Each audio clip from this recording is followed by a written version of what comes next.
Constable Oliver brought something to drink. You can tell it's not the first time he's had to guard something.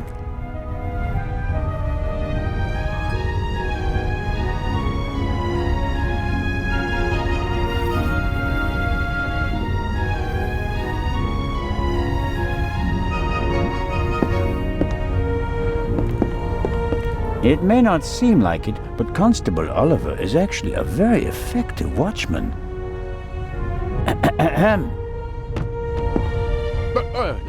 What's going on? The Raven just flew by. What? Or at least, he might as well have. I wasn't asleep. I understand. It was just a ruse.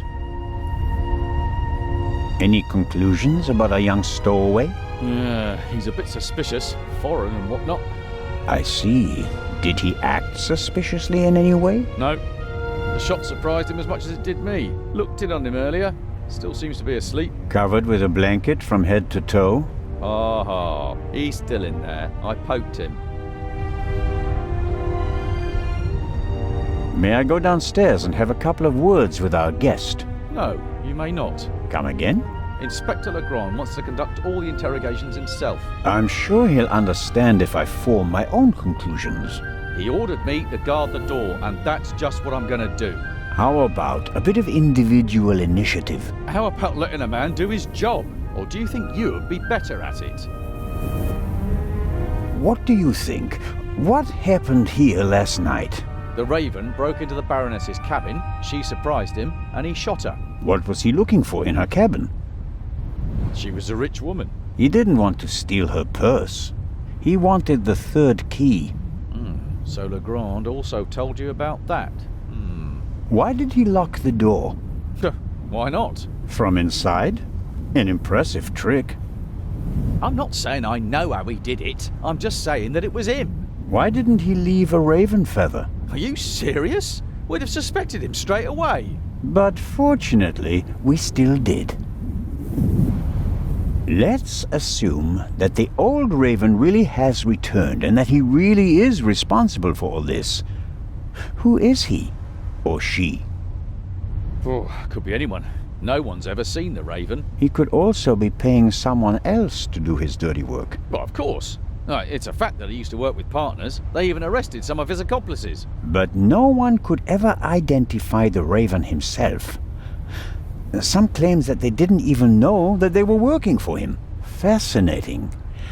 He could have hired someone with financial difficulties to set off the alarm at a certain time without that person knowing why they were doing it. The man Legrand shot back then, he was a famous safecracker. He could just as well have been a henchman. Or the real Raven. There's probably no better cover for a big thief than acting like a small one. I don't want to keep you from your duties any longer. Good idea.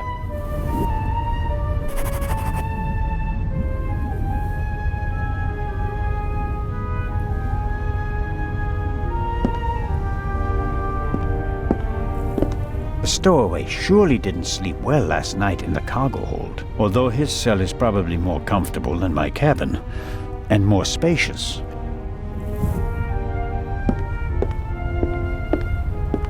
I wonder if this game is an advanced version of bocce. Maybe the inventor realized that it's difficult to play ball games on a boat, and came up with an alternative.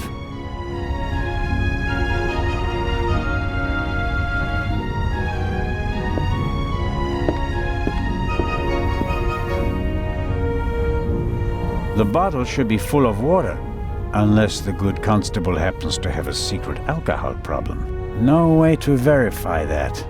I can't get the bottle without him noticing.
I shouldn't bother her until I have some news. Her mind is still razor sharp, and I'll need it to crack this case. I don't want to blunt it by using it too often.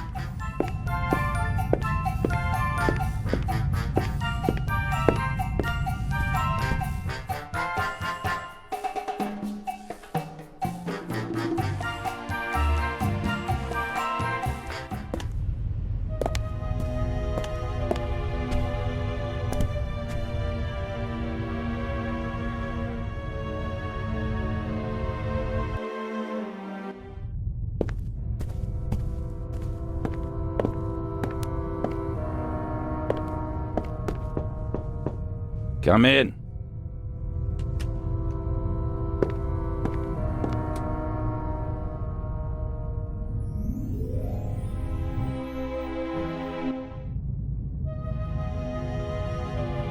Constable?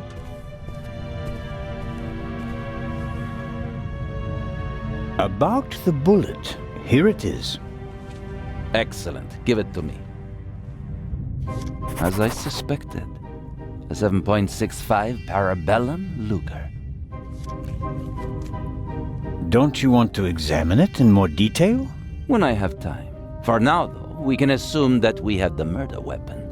There can't be too many antique Luger 08 pistols on board. May I take a look at the Baroness's cabin? We already searched it thoroughly. Sure. But what about now, by daylight? Yes, fine, it can't hurt. Here, take this with you. Thanks. I'll let you know if I find anything important. But only then, please. I'm very busy. Of course. About the tranquilizer. Who gave you the glass of champagne? It was Captain de Conti. You're sure? He doesn't deny it, but he also says that the glasses passed through many hands that night and that everyone had access to the champagne. So it could have been anyone. Maybe the question isn't who put the poison in the glass, but rather who it was they wanted to poison. Smart. And who were they trying to poison? Dr. Gebhardt? The captain got the glass from him. An unconscious ship's doctor. That sounds like it would be more use to a murderer than a drugged constable. You think so? Did the murderer have reason to assume that his shot might not kill the victim immediately and that Dr. Gebhardt would be able to save her? You're right. That's improbable. My ego is just searching for reasons for them to want to kill her and not me. Good job, Zellner. I'll be in touch if I uncover more clues. Very well.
I completely forgot to ask Legrand for permission to search the cabin. I'll do so when I deliver him the bullet from the doctor.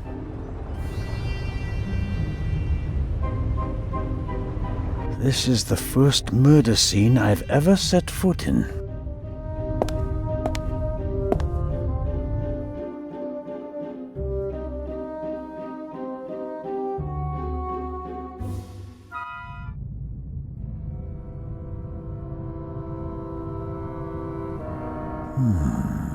There should be a ventilation shaft behind the hatch. Usually a good way to break in and out undetected. But we're on a ship. The ventilation shafts are very small here.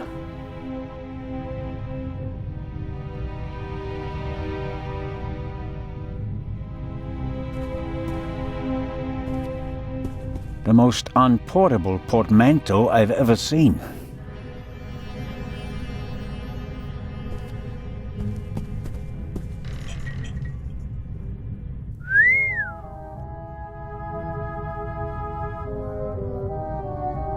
A portable bar is more like it. Must be hard work transporting this big, heavy thing halfway around the globe. And the Baroness was lucky that the other freight cars were only lightly damaged by the explosion. An impressive piece, but I don't think it'll get me anywhere with the murder investigations. Another alarm. It was tripped at some point. The seal is broken, but there's no way of telling whether it happened yesterday or 5 years ago.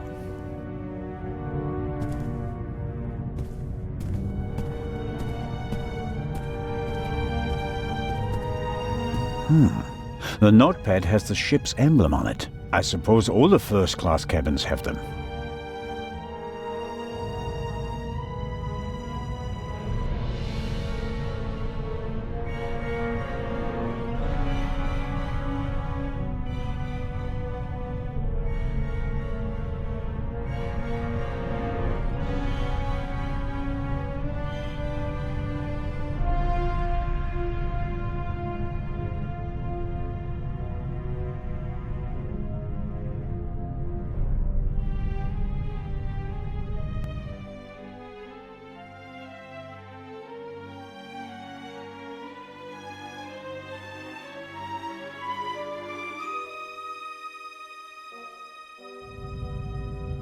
It says, Inspector, be in the saloon at 10 p.m. There is a murderer on board and I will expose him. B. The Baroness seems to have known the murderer, and that means that the Raven can't be the murderer. He never killed anybody. Legrand probably never got the message, otherwise he'd have said something. The mannequin surely came with the cabin. A mannequin for the Baroness's clothes would have a more generous figure. Sunflowers. By Van Gogh, I presume. He liked to paint that sort of thing. Can't be an original. They cost thousands of francs.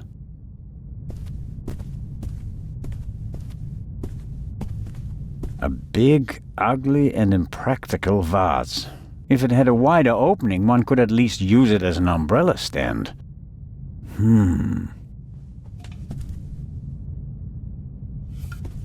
Can't see anything. Wow, heavier than it looks.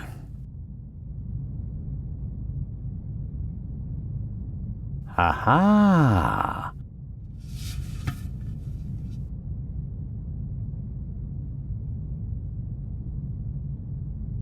Why were the down feathers tossed in the vase? Or is there anything else in there? Could work. There's something in there. Ah.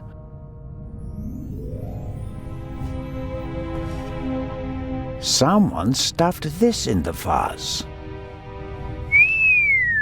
Looks like it's been used to muffle a gunshot. If this isn't an important discovery, I don't know what is. Legrand, here I come.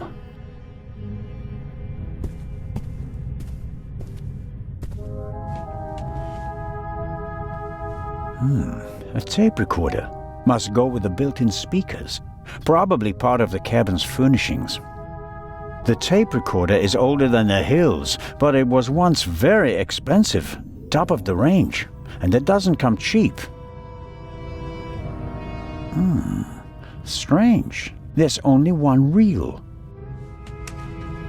And it's the wrong one. No sign of the original reel. A reel made by Zeibling. I know the brand. Zeibling's tapes can be overwritten many times without losing quality. They're used in offices so that executives can record messages for the secretaries on the same tape over and over again. But they're not good for much else. They're robust, but they don't offer much in terms of sound quality.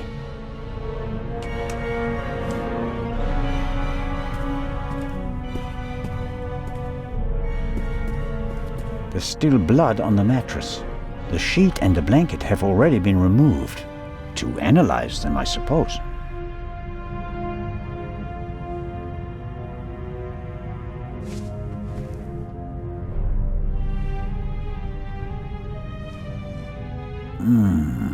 Nothing.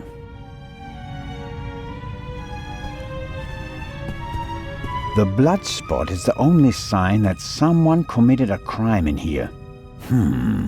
Somehow... That's odd. The blood is so... red. Shouldn't it gradually darken in the air? Turn brown?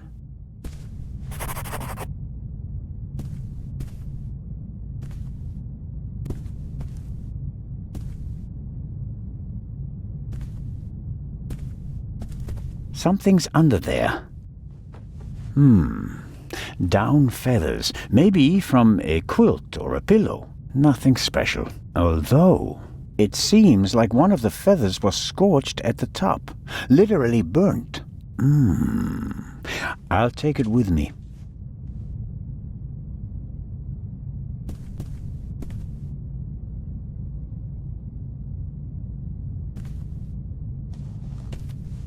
More feathers, and they're singed as well. I'd better take it with me.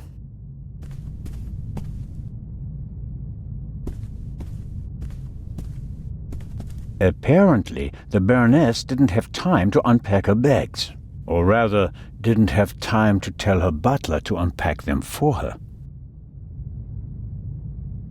The portholes face the side deck. If someone climbed out of the cabin through a porthole, Legrand and I would have seen them. Sifting through all that would take ages. But here, the Baroness's handbag. Ha-ha.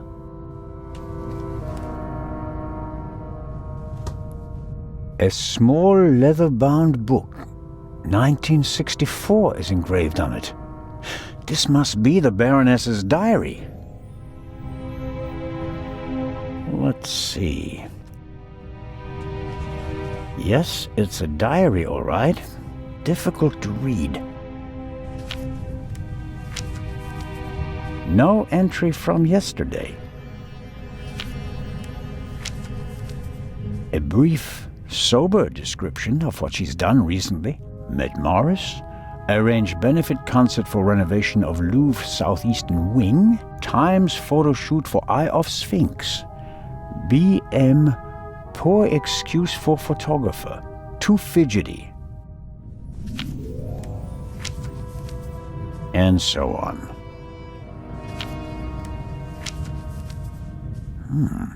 This entry looks strange. The handwriting is shaky.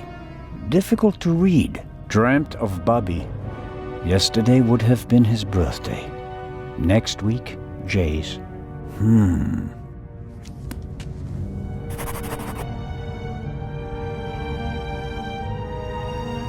Cosmetics, a handkerchief, a spectacles case.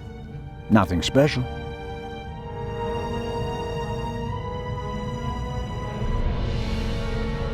The Baroness was a very busy woman, and it looks like she had to cope with the loss. She writes about Bubby and Jay. Neither seem to be alive anymore. Almost every family lost loved ones in the war. Maybe hers as well. I'll leave it there. I don't have time to read all of it.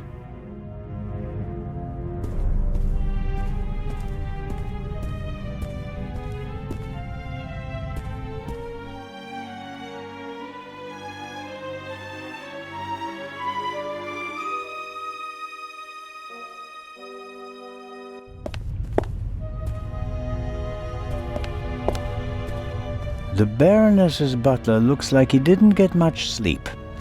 I would describe his facial expression as worried. Hello, Mr. Inch. Oh, Constable, hello. You look the worse for wear. It must be terrible for you. Quite terrible. No one will hire me now. Excuse me? My mistress was murdered. Would you hire a butler who's been mixed up in a murder? But if it turns out that you're not guilty...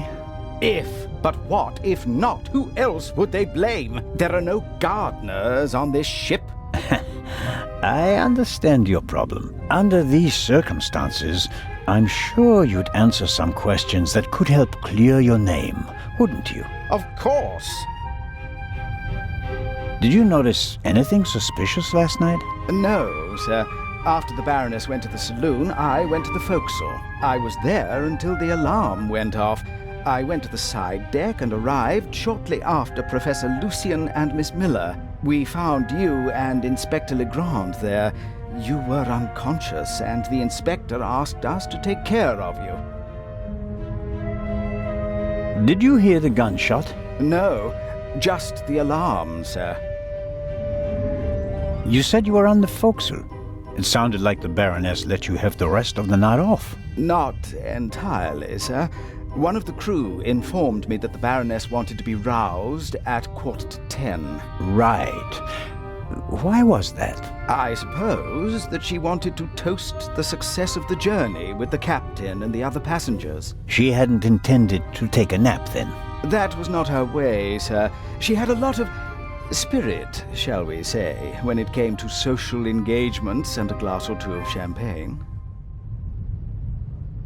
The Baroness's cabin seems to have been ransacked. Indeed, sir, by the Baroness herself. Really? She was searching for something the entire afternoon. And did she find it? I think she did, sir, yes. She was in high spirits when she finally left her cabin. You wouldn't happen to know what she was looking for, would you? I'm afraid not. Would you describe the Baroness as orderly? Well, she always had a lot of responsibilities, sir. That doesn't answer my question. She used to take a lot of luggage on journeys, and I helped her keep track of it as best I could. She was always very angry when she couldn't find something. What about the photos and the documents I saw in her cabin? I really don't know. They were out of bounds to me, sir. Memories from the war, I'd say. They meant a lot to her. The Baroness seemed to be pretty drunk the last time I saw her. Is that so? Does that surprise you? Did the Baroness not drink? Oh, yes, she drank. It was no secret. I understand. How serious was her habit? Serious enough, sir. Was she under any medical supervision? Certainly not, sir. She adamantly refused to see a doctor. Like so many elderly women, she had a distinct aversion to hospitals and the like. How long had you worked for the Baroness? 6 months, sir. Only 6 months. I always thought that butlers stayed with their employers for decades. Those decades have to start at some point, Constable. Her former butler wasn't able to fulfill his duties any longer. Gout, sir. I understand. I took on his duties and hoped for a secure position for the next 20 years. May I ask what happened to your arm? A souvenir from the war, sir. Doesn't it hinder your work? Yes, sir, obviously. I didn't mean to offend you. The Baroness had a soft spot for disabled veterans. I think she'd been through a lot herself. I think that's all for now. Please, sir, find the murderer. You have to clear me of all suspicion.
There were singed feathers under the Baroness's bed, and in a vase next to the door.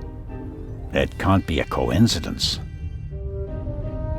The message from the desk of the Baroness says, "Inspector, be in the saloon at 10 p.m. There is a murderer on board, and I will expose him. Be."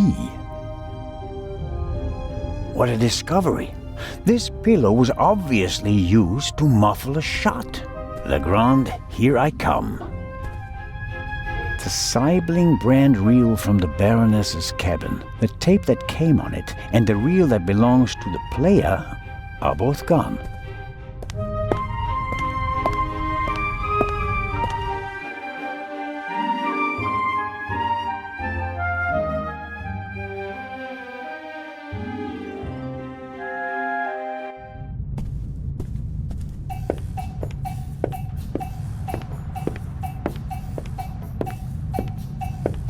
I believe I've got everything I can out of him. There's nothing more he can tell me at the moment. I shouldn't bother her until I have her mind.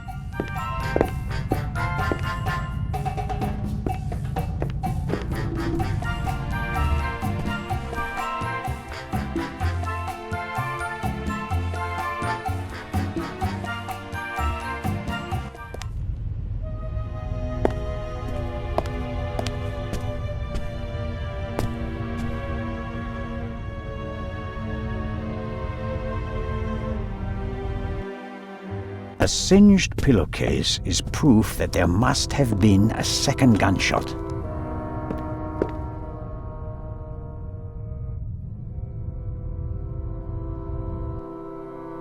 Inspector?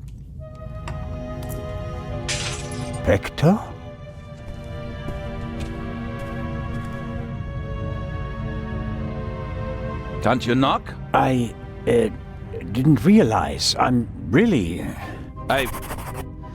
not getting anywhere. I'm going to question each passenger individually. Anyone without an airtight alibi will be checked for gunshot residue. But, Inspector... People trip up when you put pressure on them, Constable Zellner. The Raven is nervous. He's changed his methodology and become a murderer.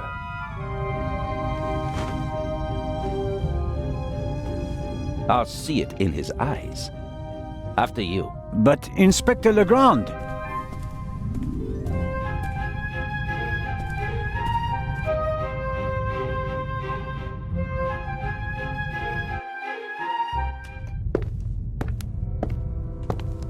We have no proof that the Raven and the murderer are the same person. You may not know it, but I do. I will catch him, with or without your help.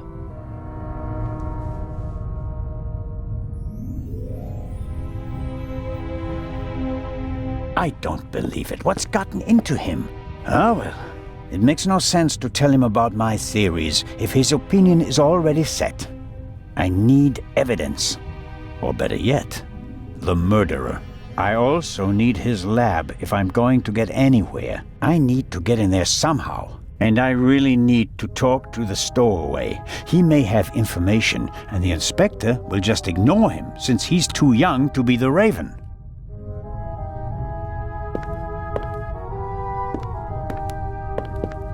Legrand locked the door.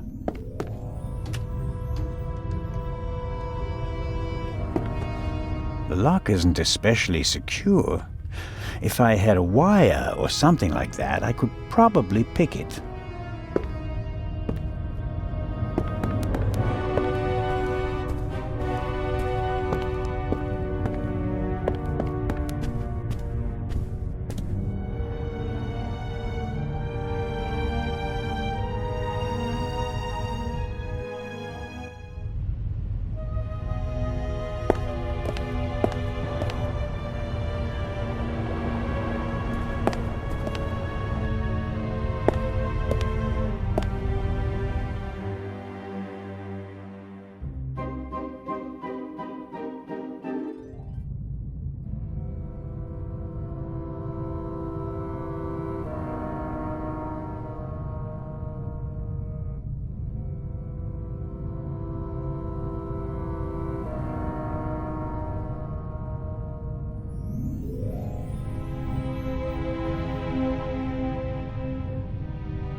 Miss Mayers seems to have found an opportunity to do nothing. Hello, Miss Mayers. Hello, Mr. Constable Zellner. Do you think it's appropriate to go sunbathing in a situation like this? What situation? A woman was murdered last night. If refusing to sunbathe could bring the dead back to life, I'd go back to my cabin immediately. Did you hear or see anything suspicious last night? No, I didn't feel very well last night. I went to bed early. So, you're feeling better this morning? Thanks for asking. I'm sure your parents are truly sorry that they can't be with you at this difficult time. Maybe. But I'm not a little girl anymore. And thinking about my fiancé keeps me going. You're engaged? Yes. My boyfriend and I got engaged right before the trip. I want to surprise my parents, especially my dad. I'm sure he'll be very surprised. But what will you do if your father doesn't agree to the engagement? What choice does he have when he put me on this boat full of thieves and murderers in the first place? Charming. Enjoy the sun, Miss Mayers, and don't let us disturb you. If you're trying to make me feel guilty, Constable, it's not working. Miss Mayers seems to have found an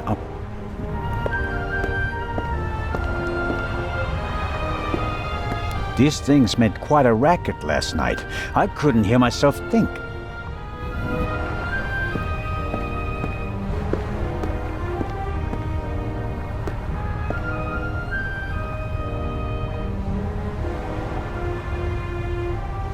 Captain DeConti seems old and tired.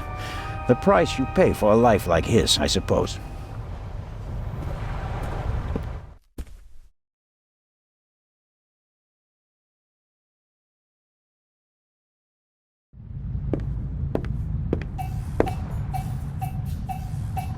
Mr. Kreutzer, come on, you have to give me a bit more. You're the only one who was on the train and who has no alibi for last night. As I said, I was in my cabin. Are you sure that it was your cabin and not the Baroness's? Legrand will question the guests one after another. But if he doesn't get the answers that he wants to hear, it could become unpleasant for them.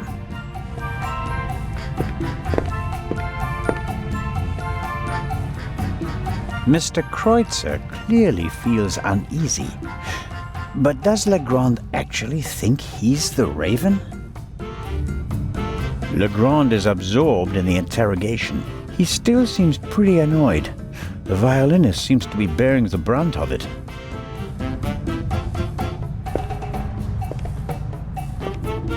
Lady Westmacott, may I bother you for a moment? By all means, Mr. Zellner. How is the questioning going? Are you implying that I'm an eavesdropper? The inspector is placing a lot of pressure on our dear Mr. Kreutzer. He's the only one who was on the train and who doesn't have an alibi for last night. Perhaps. But him? A murderer? I know people like him. He doesn't have enough backbone to kill someone in cold blood and remain so calm. He'd turn it into a drama and then a farce, drink himself insensible, and then, railing at fate, pitch himself into the sea. Forget him. Legrand is wasting his time. Mr. Kreutzer just happens to be a perfect fit for the inspector's image of the Raven. Athletic, cultured, moves among the rich and famous. I'll eat his violin if he's the Raven or the murderer. I have to be going, Lady Westmacott. Please keep me informed, Constable Zellner. Of course.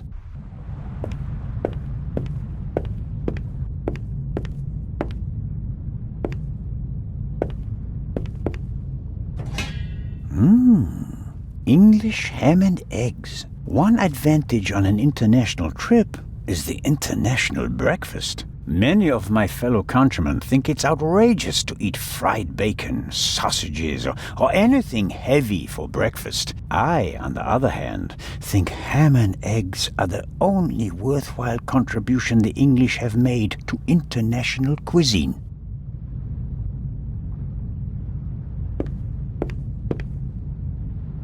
Excellent.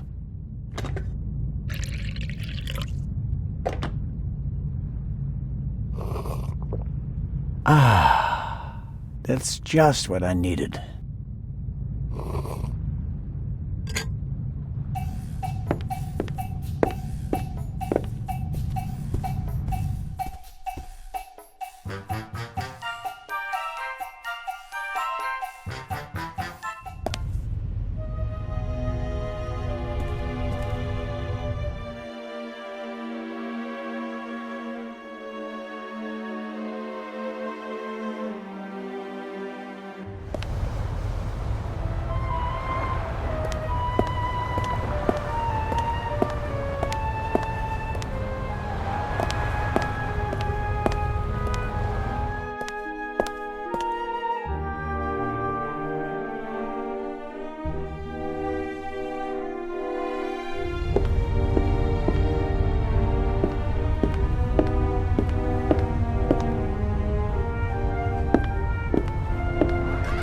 Matt is keeping himself busy with that strange game. He seems to be okay again, but I think he'd be running around all over the place if he'd really come to terms with what happened on the train. Hello there, partner. Hi. Are you all right? Uh-huh. Have you recovered from our adventure? Mr. Zellner, Hmm? what's going on? What do you mean? Everybody's acting so strange, and there's tape across that door. I saw that in a movie once. You don't have to be worried. Is it about the man from the train? It might be about the thief, yes. Haven't you caught him yet? I'm working on it. Okay. I heard you and your mom used to argue a lot. We did. Everything was bad. The house, school, the other kids. We didn't have much money, and I was always alone. You do know that your mother would love to have been with you, don't you? She had to go out to work to earn money. She wouldn't have had to, if Dad were still around. And how do you get along with her now? I'm always happy when we do something together on vacation. She has more time for me now, and I like my boarding school. I have lots of friends, and the teachers aren't so bad. Your mother and Professor Lucien seem to be on very good terms with each other. Don't you like him? Don't know. He seems to be very nice. I guess. Lady Westmacott is all by herself in the saloon. Maybe you'd like to visit her later. Sure, the lady tells exciting stories. I know. She's my favorite writer. She told me that it's not much fun to write detective novels. She'd rather write something else, but her fans always want the same thing. They made her rich and famous. I told her to write what she wants to write. If it's good, someone will buy it.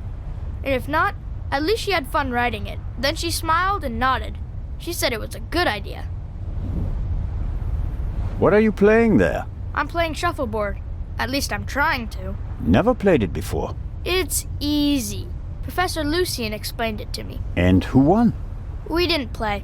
You didn't want to play with him, did you? Do you want to play a game with me? Sure. Then let's get started. Oh yeah. What are we playing for? I thought we'd just play for fun. That's boring. We have to bet something. Otherwise it isn't fun. You English people. So I'll bet my brand new slingshot. And you? I don't want to gamble. How about ice cream in Cairo? Okay. If I win, I get the slingshot. If I lose, I get an ice cream in Cairo. Hey! Never try to cheat Matt Miller. So, what do you say? Ice cream versus slingshot? All right. Let the games begin.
That's it. Oh man. The athlete wins the day. One more time. No, that's enough for me. All right. Here, Are you sure? gambling debts are debts of honor. I'll give it back to you when I don't need it anymore, okay? Okay, but make sure my mom doesn't catch you with it. She thinks it's dangerous.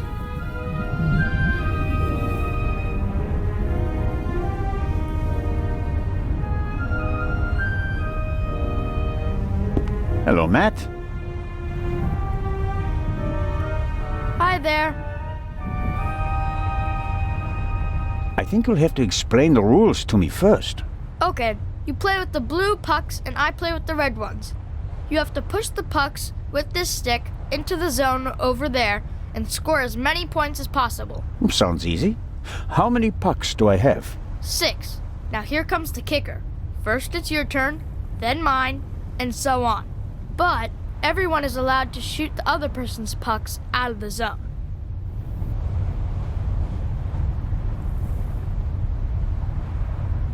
A good slingshot, drawing on the expert knowledge of generations of boarding school students.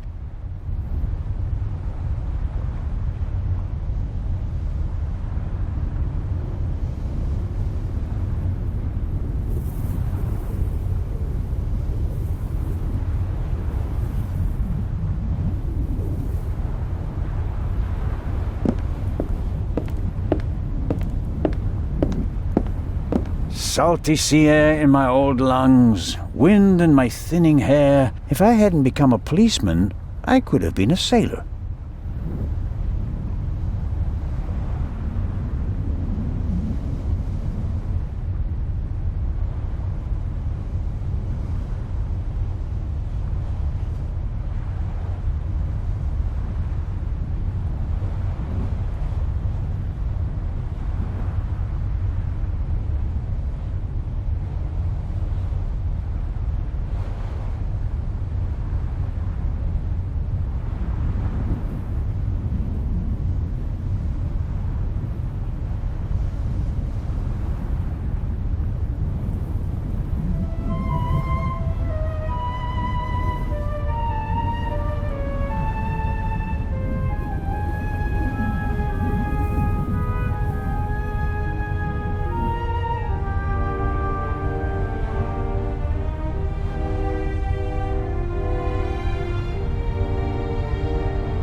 Miss Miller and the professor are talking intensely. She seems pretty relaxed, by her standards. Good morning, Miss Miller. Professor Lucien? Constable Zellner, how are you? I heard you passed out last night. Well, not quite. I was poisoned. Oh. That wretch! Who do you mean by that wretch? That stowaway. That new raven. The young man can't be the murderer. Constable Oliver had already apprehended him when the shot was fired. You mean... Whoever killed the Baroness is still on the loose. I think I should take my leave. I'd like to rest for a while. One last question, Professor. Do you think the eye is well protected in the safe in Legrand's cabin? Of course it is. They assured me that it would take hours of work with heavy machinery to crack the safe. And if Legrand isn't in his cabin, Constable Oliver or I check that everything is in order every hour. I understand. I want to go back to my cabin. I'll see you later, Mary. Oh, of course. See you later.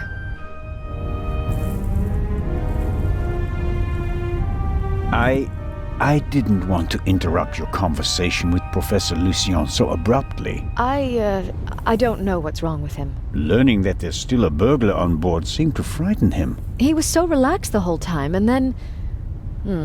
And then the stupid Swiss constable came by and made him anxious. Oh, I didn't mean that. No matter. I'm sure he'll calm down and come back soon enough. May I ask you a few questions? Of course. How is Matt? He seems happy enough. After all the commotion, he's already back to his old self again. But I haven't told him about the murder. That would be a bit too much for him. I think he's made of sterner stuff. I want to thank you again for what you did on the train. I wouldn't have known... Everything's fine. Think nothing of it. How was last night for you? It was awful. I was having a conversation with Edgar, Professor Lucien, here on the forecastle. Then I wanted to look for the lady and went forward via the side deck. When I passed the Baroness's cabin, I heard a muffled scream. You heard a scream? Yes. I thought the Baroness probably had a fall. I went to the door and listened for a moment. Since I couldn't hear anything, I knocked on the door and asked whether she was all right. There was no answer. Interesting. And then? I didn't know what to do, so I tried to open the door. It was locked. I saw the Baroness's butler, Mr. Inch, on the forecastle. I thought he might have the key and went back. On the way, the bobby crossed my path, and then Edgar, who wanted to check the safe. I explained the situation to him, and then the alarm went off. How did the scream sound? It was a short outcry, very frightened, as if someone had been startled. Was it a woman's voice? Yes, the voice was high. So it could have been a scream from the Baroness. Possibly because she discovered someone in her cabin. Possibly. That person might have threatened her with a weapon, so that she wouldn't scream for help. Oh, God. He waited until the coast was clear. Oh, please, stop it, Mr. Zellner. The Baroness's butler said that he was on the forecastle as well? Yes, he was standing on the other side of the deck smoking a cigarette. Was he on the forecastle the whole time? I'm not sure. He was there, and later he was on the side deck with us. Oh, yes, he looked after you while you were unconscious. He unbuttoned your collar and held your head while the doctor checked you. But you can't say for certain whether he came from the forecastle with you and Professor Lucien, or afterwards. Well, no. But where else could he have come from? Did you report that to Inspector Legrand? Yes, last night. He was very interested and took a lot of notes. But I wanted to look for Lady Westmacott, and he let me go without further delay. He said that he'd take down my full statement today. I understand. Do you think the man from the train also killed the Baroness, Constable Zellner? I don't know yet. It's horrible. Explosions, thieves, murderers. This isn't the right place for a lady and a little boy. You and Professor Lucien seem to be having a lively conversation. Oh, yes. He's an expert in ancient Egyptian art and preeminent in hieroglyphic research. He's the head of the Egyptian department in the British Museum, you know. And he's going to open an exhibition at the Egyptian Museum in Cairo. Right. For the eye.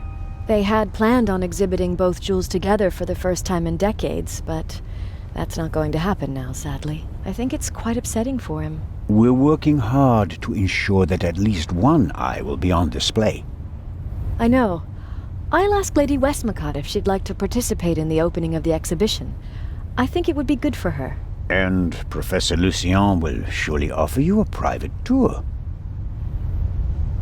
You're American, aren't you? That's correct. And you moved to England because of the job? I lived in England before. During the Second World War, I volunteered. I worked in a pharmacy on a US base north of London. In a pharmacy? Interesting. Well, it was the war and everyone was sent where they could help best. Please, go on, Mrs. Miller. After the war, I studied music in London. I met my husband there. We married and went back to the States together. He was also American? No, English.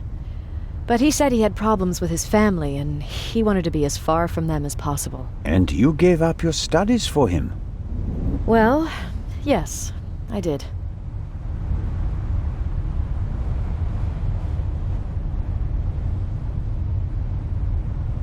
Life as a single mother couldn't have been easy. It was pretty tough then. I worked from morning till night and it was still only enough for the bare necessities. And I couldn't give Matt all the attention he needed. And then Lady Westmacott entered your life. It was like an angel appeared to me. She must have offered me the position out of pity. I had no experience as a carer. She made me a generous offer. I couldn't believe it. And she really adores Matt. She's offered him a good education, and now he has every opportunity in life. An almost unbelievable story. I'm still afraid that it's a dream and that I'll wake up one day. How does it feel to work for such a world-famous person? The work is very interesting and varied, and it pays well too. You are very lucky that the lady offered the position to you. I just hope she won't change her mind one day. What would become of Matt's education then? I really make an effort to measure up to Lady Westmacott's expectations, but sometimes I feel like I fall short. Lady Westmacott couldn't ask for a better companion. I'm saving up as much money as I can all the same. I'd do anything so that Matt doesn't have to give up his new life. Lady Westmacott dropped a hint on the train that she killed her hero, Partout. What did she mean by that? Oh, she must have meant the manuscript. Manuscript? She always takes it with her. It's an unpublished Partout novel. I once asked her why she never published it. She said that according to her will, the novel's only to be published after her death. And in it, Partout will be killed? Maybe. I've never read it. No one has. You'd better ask her yourself. If you worked in a pharmacy, you would certainly know something about medicines and poisons. Everything is a potential poison, Constable. It depends on the dose. Have you ever heard of chloral hydrate? It's a tranquilizer, isn't it? I'm asking you. Well, Lady Westmacott also asked questions like that, for her last novel. But since I've never wanted to kill anyone, I never bothered with things like strychnine and arsenic and all that. I could recommend something for a headache, a sore throat, or a rash. That's kind of you, but there's really no need. I'll be seeing you, Miss Miller. Constable?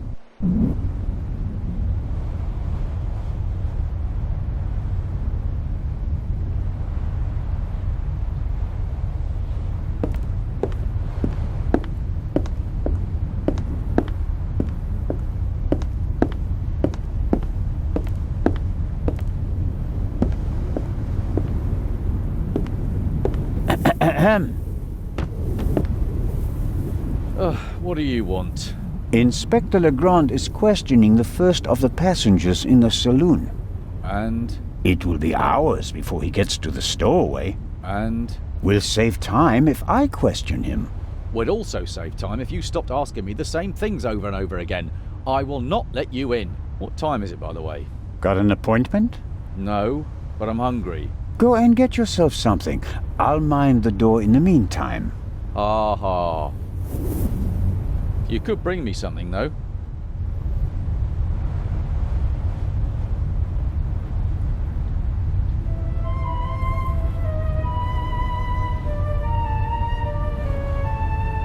So, what do you want to eat?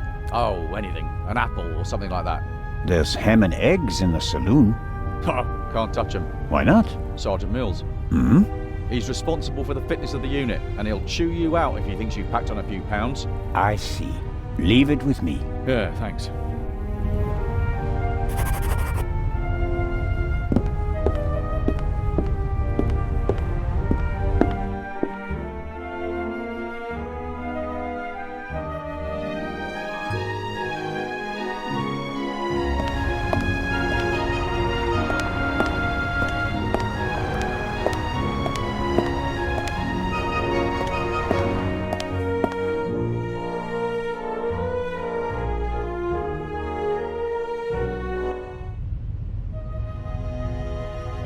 A good sling.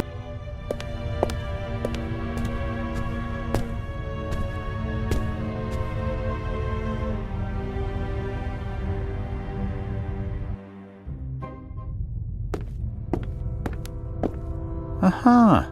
Little stones. Perfect ammunition for the slingshot.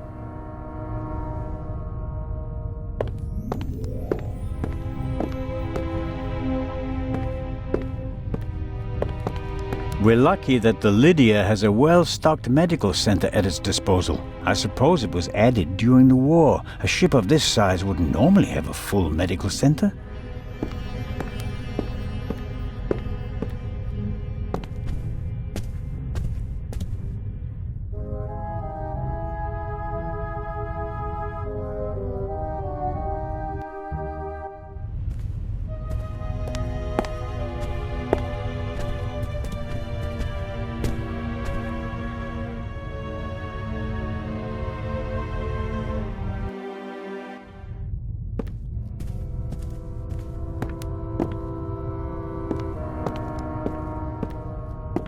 I need something to open the lock. The key would be best, but a wire would do.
Whatever Constable Oliver wants, he's getting ham and eggs.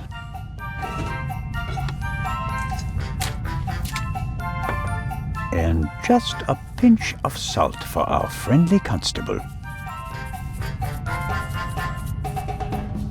Good.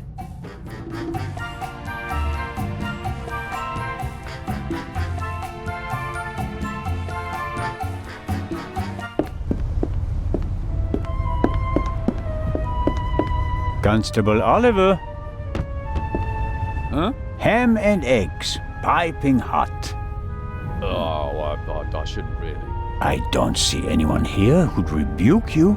It was a hard night. Yeah, true. Oh, delicious. Just enough salt.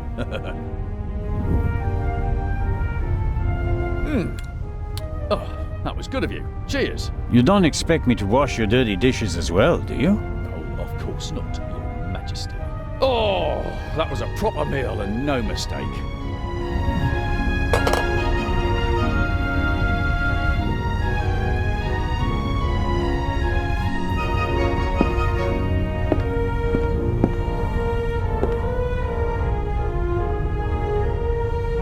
The little stones make perfect ammunition for the slingshot. Now I just need a suitable target.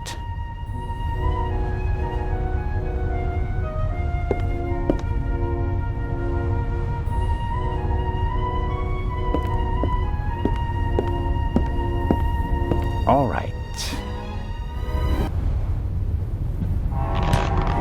Ow!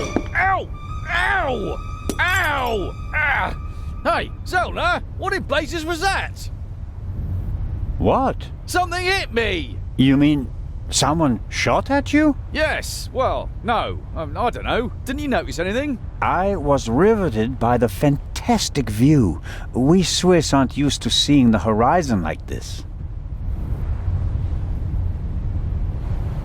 And my bottle's broken too! Oh, I don't believe this. Could you bring me something to drink? Those ham and eggs were pretty salty. I'm sorry. I have to proceed with my investigations. Goodbye. Let's see how long he can resist his thirst.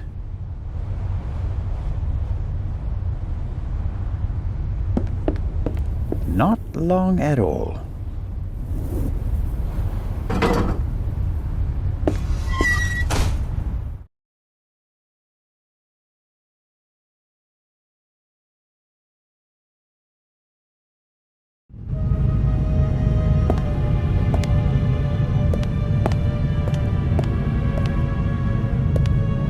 Nervous? I would be too in your position. Who are you? My name is Adil, and you are... Constable Zellner, Why did you sneak onto the ship, Adil? I wanted to go back home. You're Egyptian? There's no work for me in Italy. I want to see my family again. And since you don't have money, you stowed away. So what if I did? So, it was you who knocked me out. Me? Never. No? Where were you when I was attacked? Well, I couldn't take anything with me on this trip, so I snuck into the kitchen and took some canned goods. Interesting. And how do you know when I was attacked? Well, I thought it was yesterday, shortly before we set sail. I take this bump personally. What were you searching for on deck last night? I was hiding the whole evening. I wanted to go out and get some fresh air, see the stars. But then suddenly, they were looking for me. Were you in one of the cabins? No! Did you see anyone on the deck or on the roof? No! And after we arrested you? The English policeman put me in this cell. Then he left. I've been here ever since. And you didn't notice anything along the way? No, nothing. What about the gunshot? Didn't you hear it? Yes. The English policeman had already arrested me. We heard a bang and looked around. And then? Then, the Bobby was in a hurry to get rid of me. He almost pushed me down the stairs and locked me in here. He left, and then a short time later, the alarm went off. Constable Oliver wasn't with you anymore when the alarm went off? No. I was scared that the ship would sink with me sitting here like a rat in a trap. It's hard for me to believe a single word of your story. Because I'm a foreigner? Because you seem to have learned our language in the space of a day. Accent-free. Believe what you want. Who paid you to distract us? What? You went for a walk around the deck and let yourself be seen. Everyone goes off hunting you, and in the meantime, your partner shoots the Baroness in peace. No, I didn't do anything. I didn't want to distract anyone. I just want to go home. You're a liar, and a bad one at that. But sir, I'm telling the truth. And I'm the Raven. Inspector Legrand will deal with you. He's lying like a cheap rug. But he probably doesn't know anything about the murder. Very disappointing. So I have to keep searching. What interests me most is the shot that was fired here in the cargo hold last night. The young man is lying like a cheap rug. That much is clear. Whoever fired the shot hit the crate.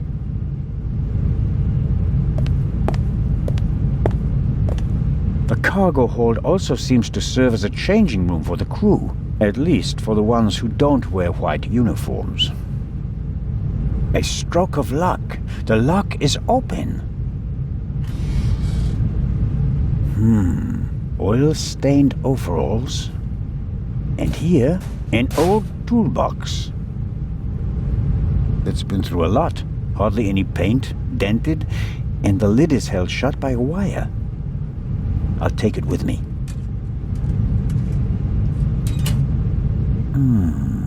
Some wrenches, a bit of wire wool, an oily cloth, and here, a screwdriver.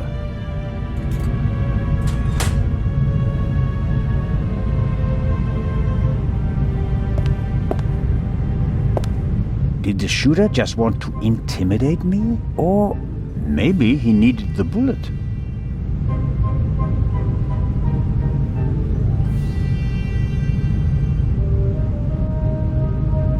Well, I think the bullet is still in the wood.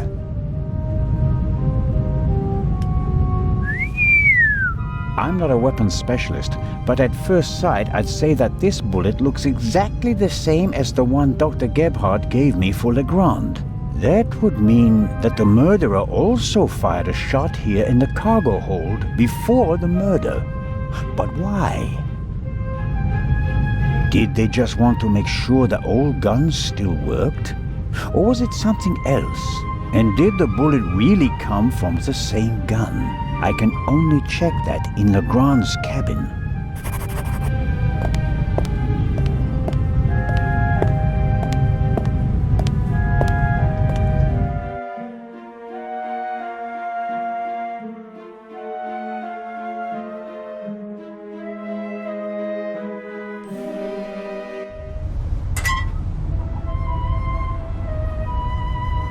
takes the biscuit. I noticed that the door was unguarded. I just wanted to make sure that everything was all right. Tell it to Legrand. He's expressly forbidden anyone to speak to the witness before he does.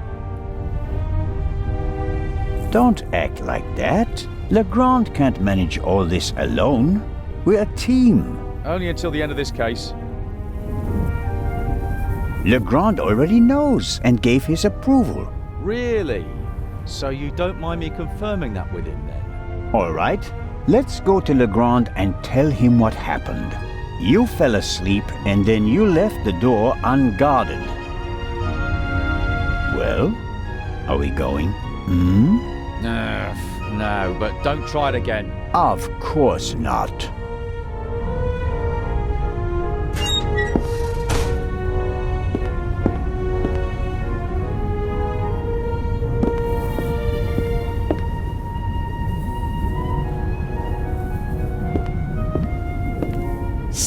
Matt.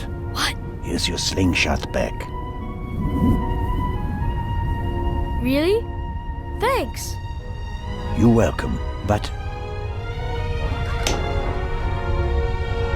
you should put Constable Oliver on the list of people who'd better not see it. I understand. Don't worry, I'll be careful. Good man.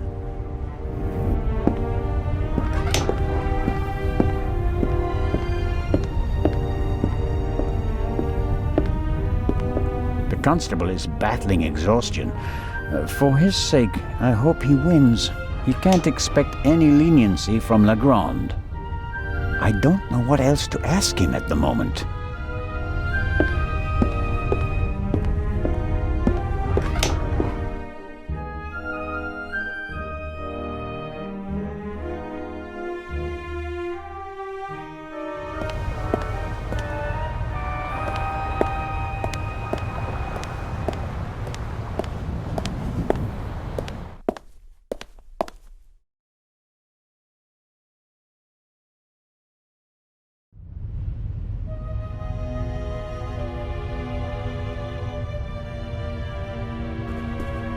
Small, even stones. Probably easier to handle on a ship than real soil. This piece of wire held the lid of the toolbox closed. The wire is quite strong, but flexible all the same. A well-used screwdriver from the toolbox.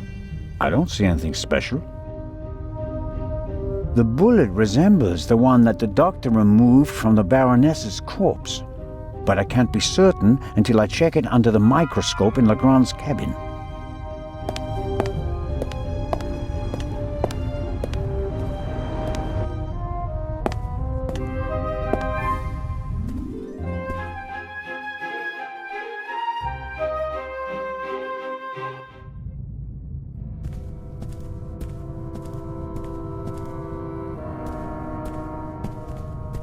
The unusual color of the blood could be something that Legrand and Dr. Gebhardt missed last night. All cats are gray in the dark, as the saying goes.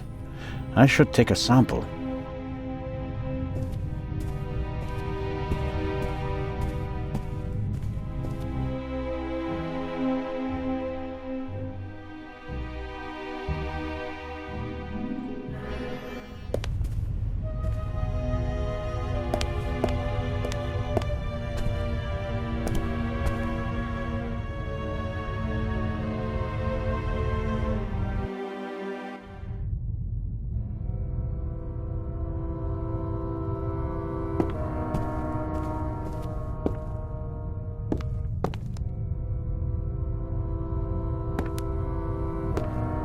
The lock isn't especially secure. I should be able to open it with the wire from the cargo hold.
There we go.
A lock master and son.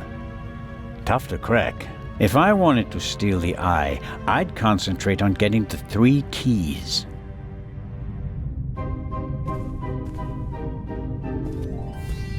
Neatly folded and unused. Legrand hasn't slept since we cast off, nor on the train.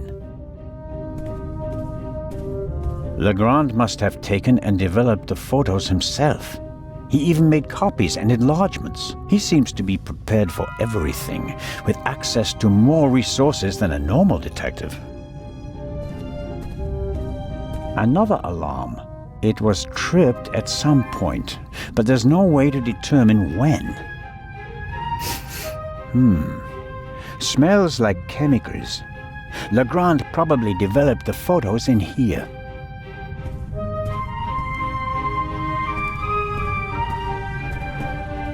Legrand must have taken them yesterday at the crime scene. This photo provides an overview of the crime scene. Shot in her sleep. She didn't feel a thing. She went to sleep and never woke up. A rough diagram of the ship. Legrand marked the Baroness's cabin. Seems like he didn't turn up anything else of note. Yes. The bed, the blood spot. The spot on the sheet is much bigger than the one on the mattress. There's blood on the blanket as well. A lot of blood, I'd say. Yes, that's how we found her yesterday. I think. I wasn't really myself at the time.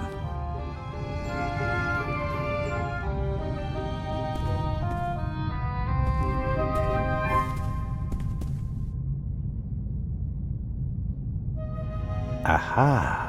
That's the bullet the doctor removed from the Baroness's corpse. This is the pipe from the cargo hold. Legrand seems to have inspected it for fingerprints. I can still make out the powder. Legrand's file on the Raven. Centimeters thick, but totally useless. We're not dealing with the Raven.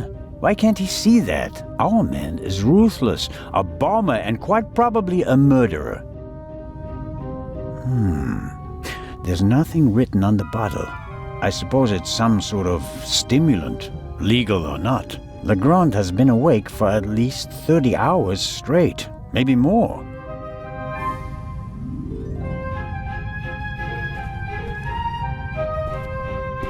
A masterpiece. Forensic teams use kits like these. They're placing increasing importance on the preservation of evidence. But not in Switzerland yet. It's a small lab used to conduct simple analysis on site. All right, what have we got here?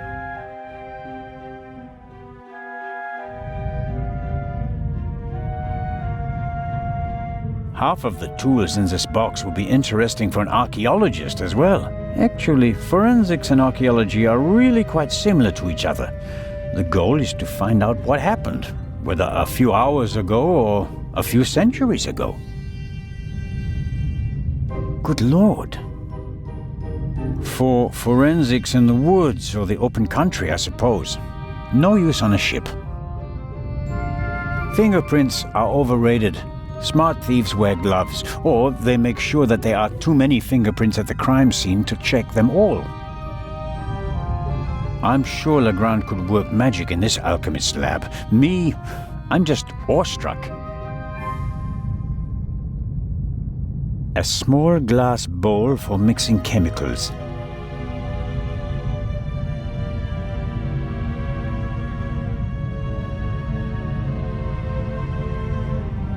What's this? Oh, how practical. A hermetically sealed cotton swab for collecting samples.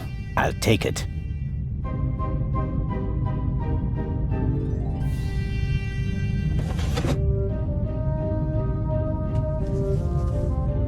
Aha! This is some kind of inventory list. For each chemical, it lists the chemical composition and a short comment on how to use it. And here's a list of the most important procedures. Fingerprints, gunshot residue, blood. I don't have to analyze the pillow and feathers to determine whether there's gunshot residue. I can smell it. And I don't have any other clues at the moment. The booklet will be useful once I have something to analyze.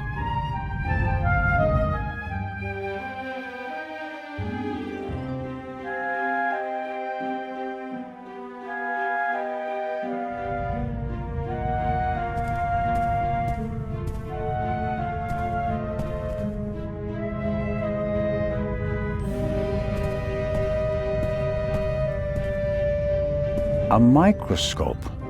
Looks like the one that Lutz Reichinger uses in his pharmacy, just more modern. Okay.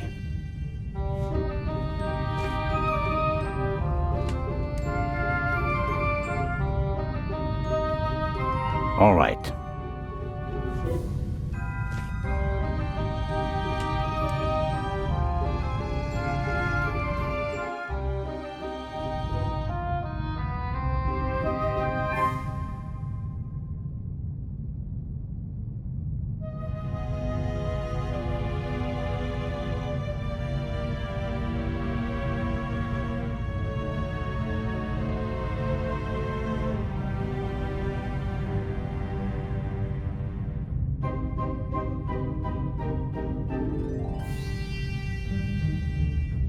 That's whoever shot the Baroness also fired the shot in the cargo hold. What could that mean?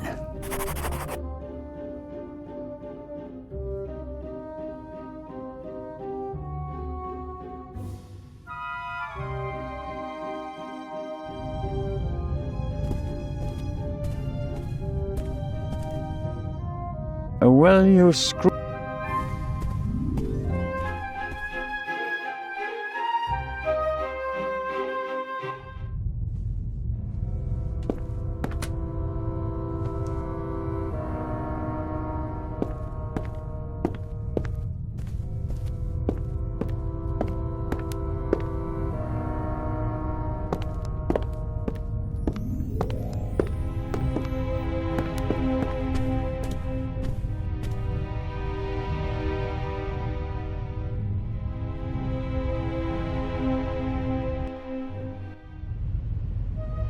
The death of his mistress doesn't really bother Inch. He's only worried about his own future.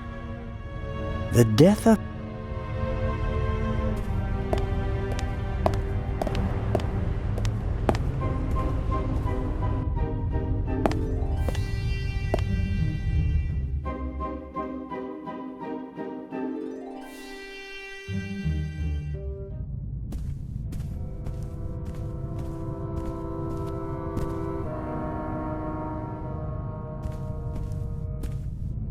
I always wanted to do that.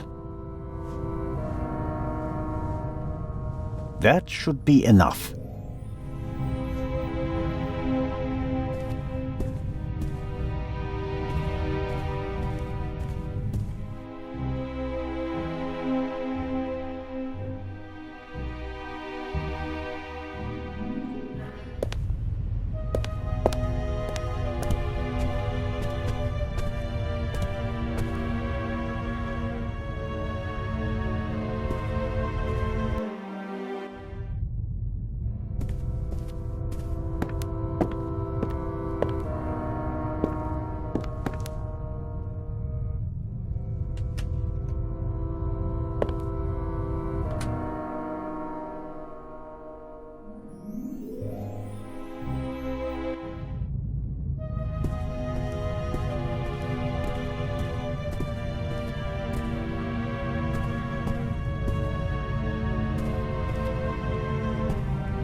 Good Lord, which of these chemicals are for analyzing blood?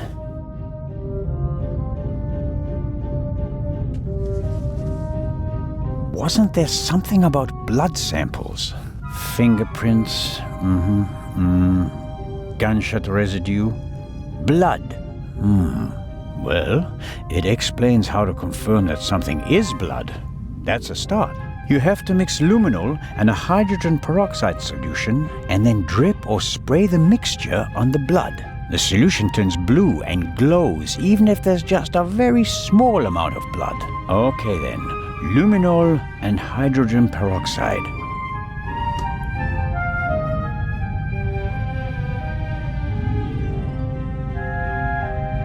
Aha! Luminol.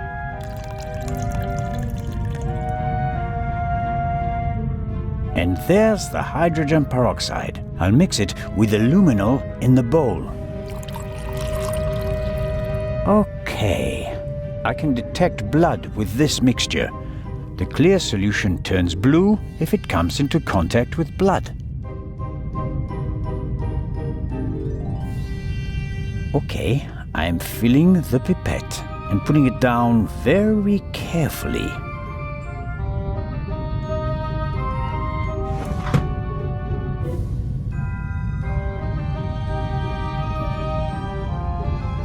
So, let's see what we have here.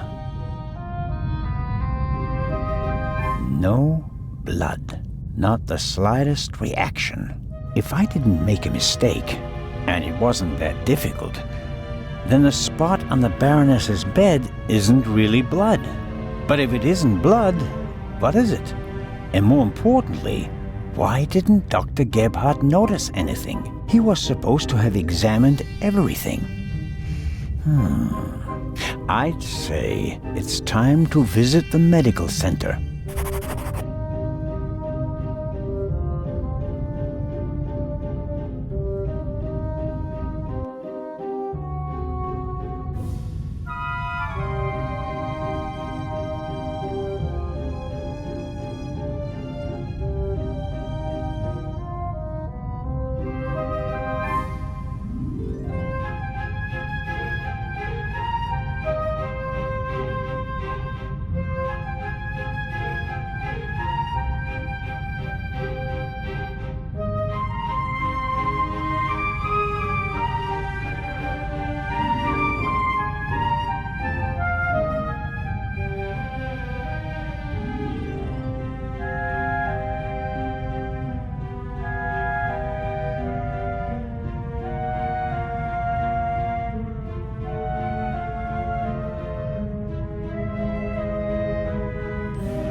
It seems impossible that Dr. Gebhardt could have shot the Baroness. He was with me when the gunshot ran out. But he must have noticed that the Baroness was lying in a pool of fake blood. Maybe he's covering for someone. Let's find out.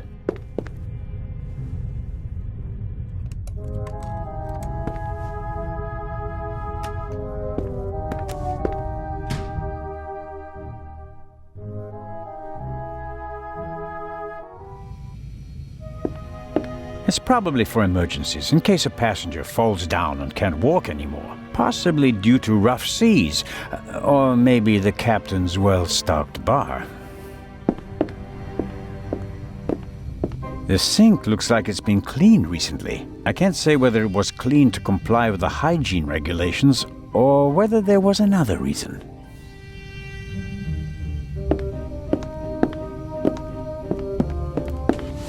Interesting.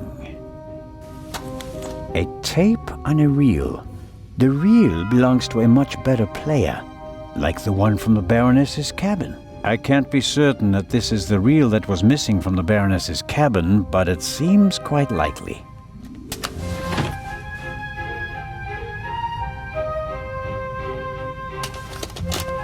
Okay.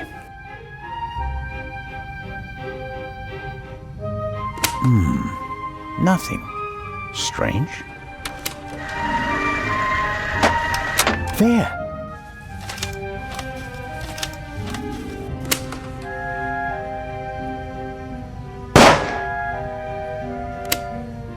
Very interesting. A shot is audible on the tape, and the reel comes from the Baroness's cabin. It's all coming into focus. I guess the trash bin is in here. Right. Paper towels, plastic packaging, cartons, and... hold on.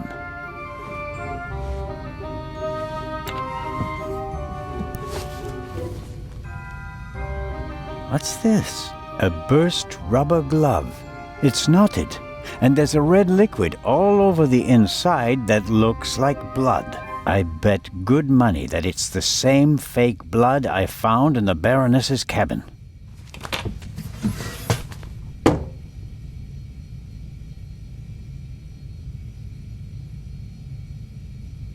Dr. Gebhardt will have trouble explaining how rubber gloves full of fake blood got into his trash bin. First, the fake blood he missed in the Baroness's cabin, and now this. It doesn't look good for you, Doctor. That's proof enough for me that the doctor is involved in this. I should report to Legrand.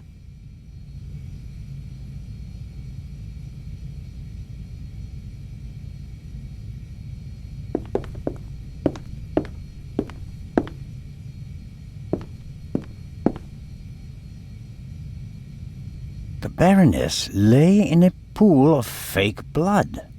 What does that mean? And why didn't Dr. Gebhardt notice?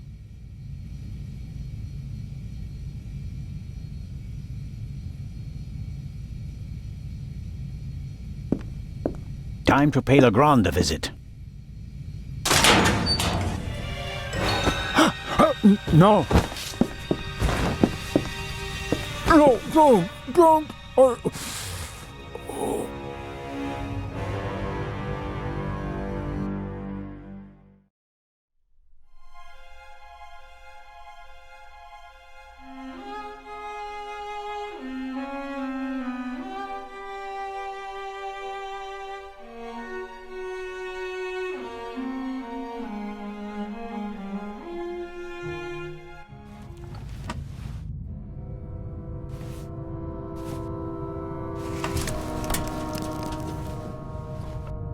Why couldn't you just leave it be?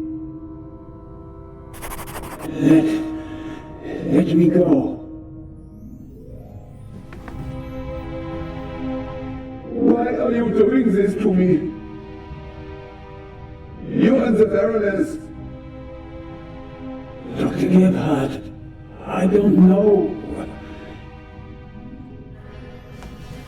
Don't you understand what you are forcing me to do?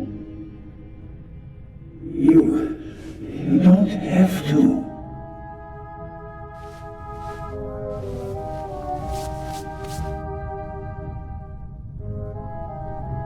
It is almost over. You won't feel a thing. I am sorry you have to see all this. I should have used more chloroform.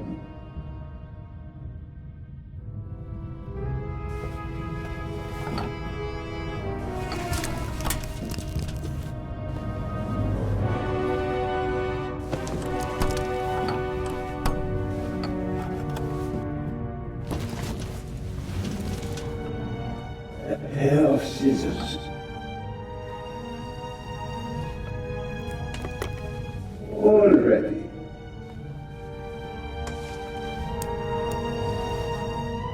Enough of that, Mr. Zellner. Soon it will all be behind you.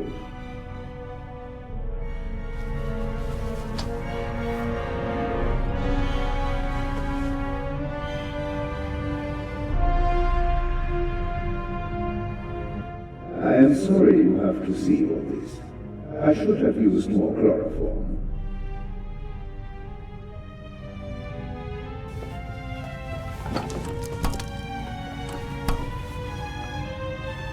Chloroform. Still partly numb. Can't reach it.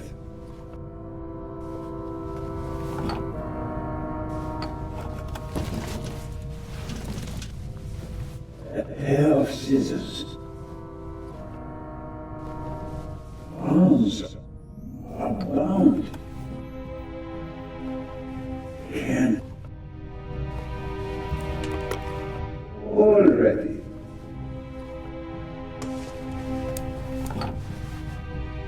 Enough of that, Mr. Zellner.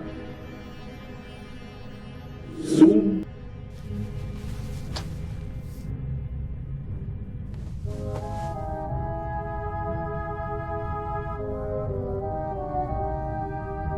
I am sorry you have to see all this.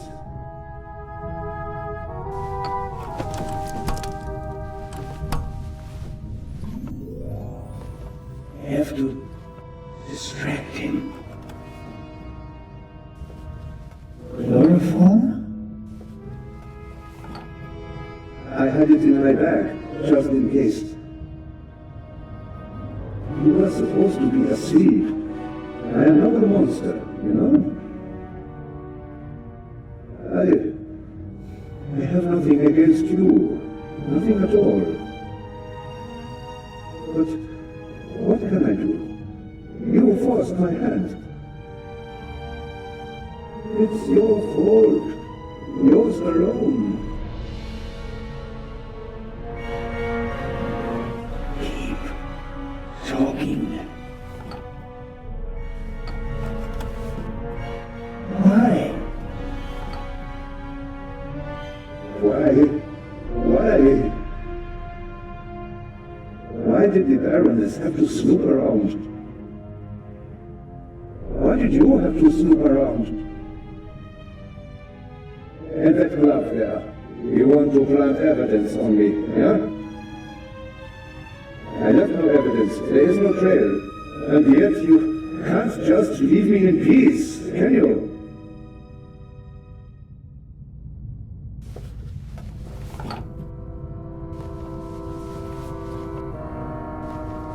On and on.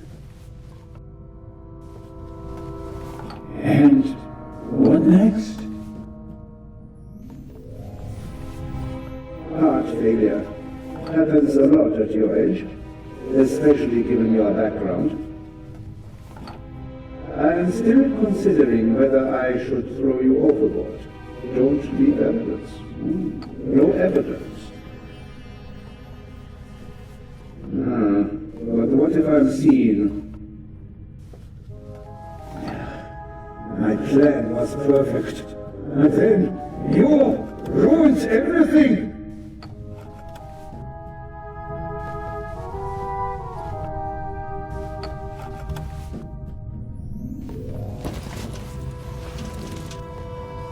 A pair of scissors.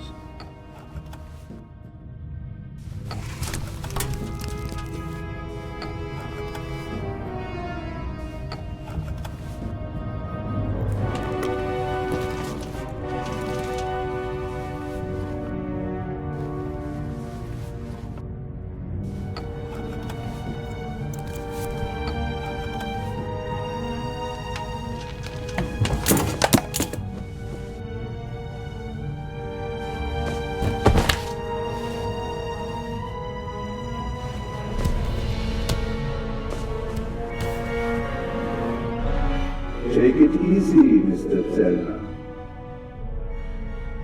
You will only hurt yourself. Shall we begin?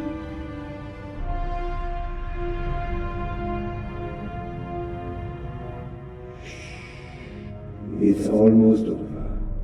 I will...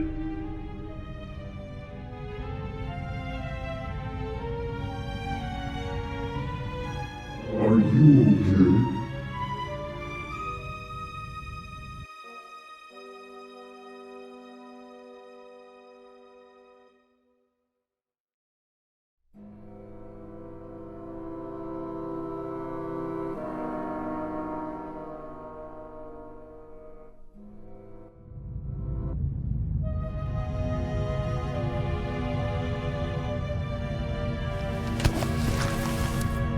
Thanks.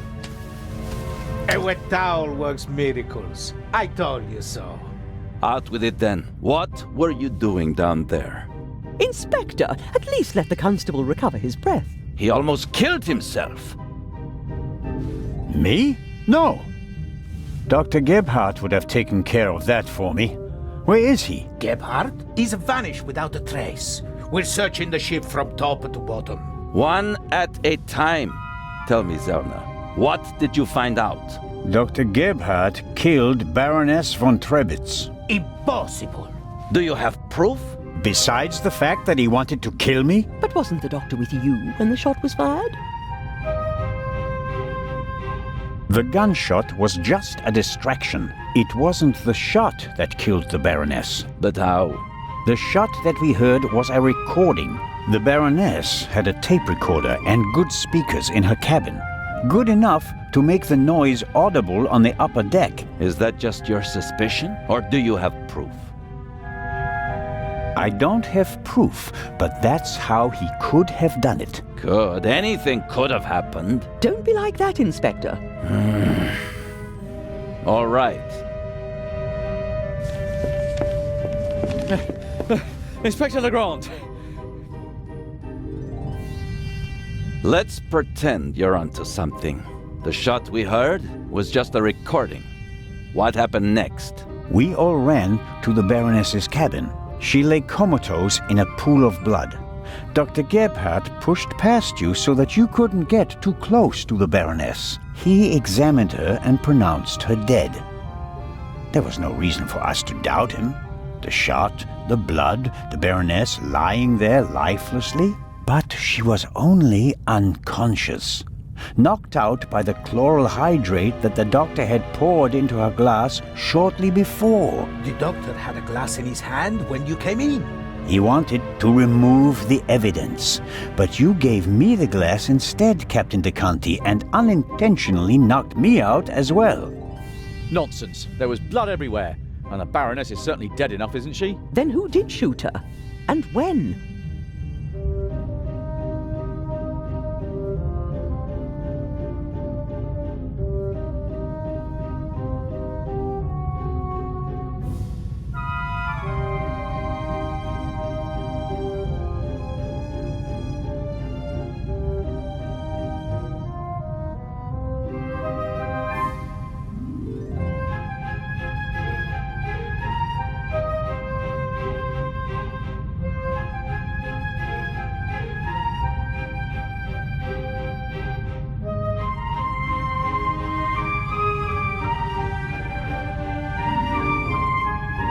She wasn't shot, she was poisoned. And yet I saw the hole in her chest with my own eyes. Aha!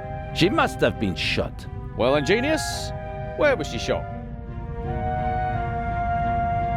As I already said, it was Dr. Gebhardt. He had the sleeping Baroness brought to the medical center, where he had all the time in the world to shoot her. A fine theory, but unfortunately incorrect. I examined the Baroness before she was taken away. She had a bullet wound in her chest. Besides which, she was already cold when we brought her to the medical center. All the same, it's worth considering the possibility. The doctor was alone in the cabin for a while. When the alarm went off, it was deafening. I couldn't even hear myself. And I found a pillow with burn marks. Could have been used to muffle a gunshot. And the blood? The blood wasn't real. Dr. Gebhardt mixed up a liquid that looked like fresh blood to the casual observer, but the liquid remained red instead of becoming darker and browner from exposure to the air. That meant he had to clean the body and get rid of the bedding. But the blood was already there when we first entered the cabin. Dr. Gebhardt was in the Baroness's cabin before the murder. He hid a surgical glove full of the red liquid under her sheet. The Baroness, dead tired, fell onto her bed, the glove burst, and the blood spread across the bed. I found the burst glove in the medical center. But why did he do it? What was his motive? Inspector?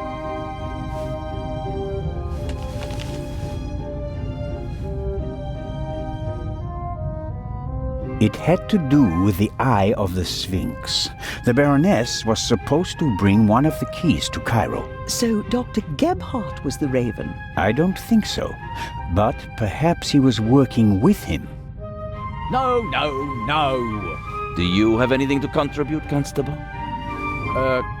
Confession, sir. Dr. Gebhardt was the Raven. It's all here. He admits to everything. What does it say? It says, "Do you still remember, my dear Nico? The streets were wet with rain and the scent of roasted barley and fermenting yeast wafted over to us from the brewery. A dog barked until your shot struck down the innocent one.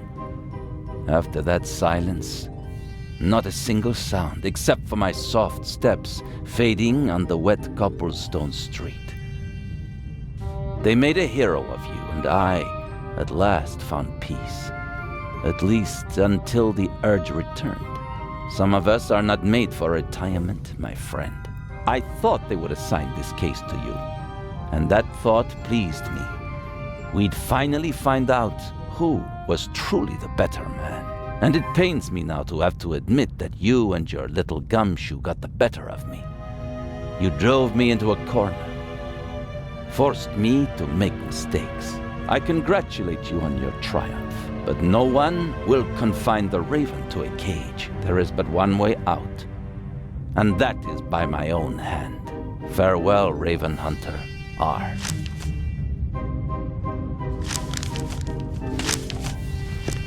Inspector Legrand.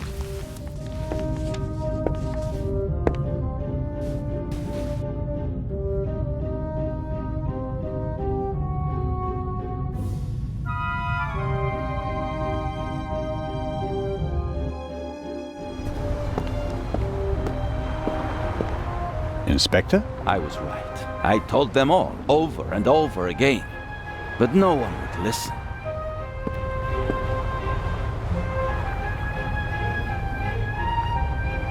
You think that Dr. Gebhardt was really the Raven? The things Gebhardt describes in his letter aren't part of any police report. Only someone who was there would know them. Couldn't there have been others involved? One of the police, for instance. What if one of them changed sides? Why is it so hard for you to accept the simple truth? There was never a new Raven. There was only ever the old one. And that was Dr. Gebhardt. The modus operandi doesn't match. The Raven was not a killer. Legends are rarely what they seem to be, Constable Zellner.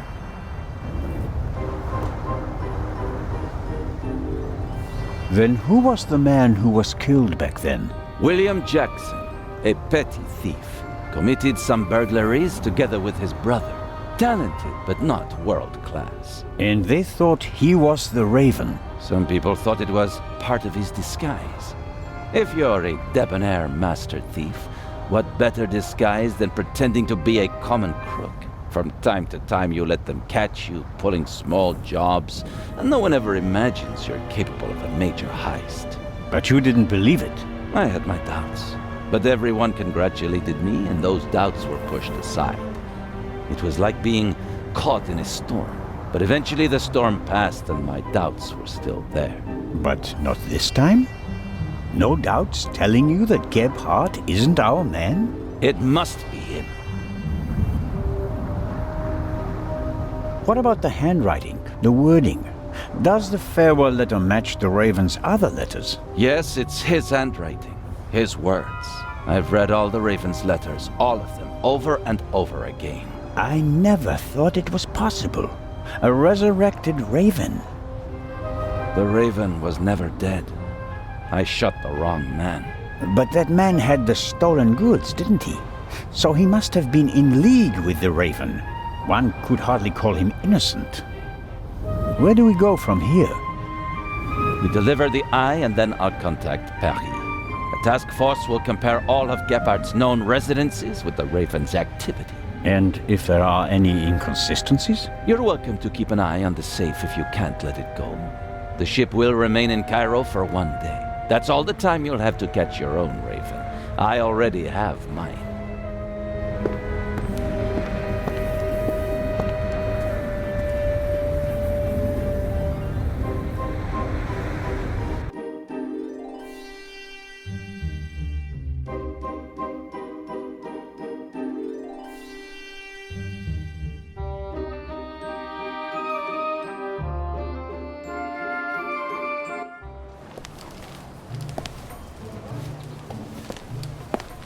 Ah, you're one of Legrand's men, aren't you? My name is Anton Jakob Zellner. You've come just in time. Grace, my dachshund, is missing. There may be more important matters for me to attend to, Mr. Director Abbas Mokhtar. And Grace isn't just a common dog. She's a purebred German dachshund, a champion. So, the exhibition will still open tonight. But of course, everything has been arranged. The final preparations are almost complete. But one of the two exhibits won't be there. A terrible loss, a tragedy. That irreplaceable Egyptian cultural treasure has been stolen for the second time. The second time? What? Did you really believe that the Eye of the Sphinx was found lying on the banks of the Thames? Inspector Legrand, Professor Lucien, and Constable Oliver are overseeing the transportation of the safe. They should be here at any moment. I'll have a look around in the meantime. Do you think that's necessary? The Raven is dead, after all. If you mean Dr. Gebhardt, his body was never recovered. Nor the stolen eye of the Sphinx, for that matter. It does us a great honor that the Inspector is concerned about us. But we have everything under control.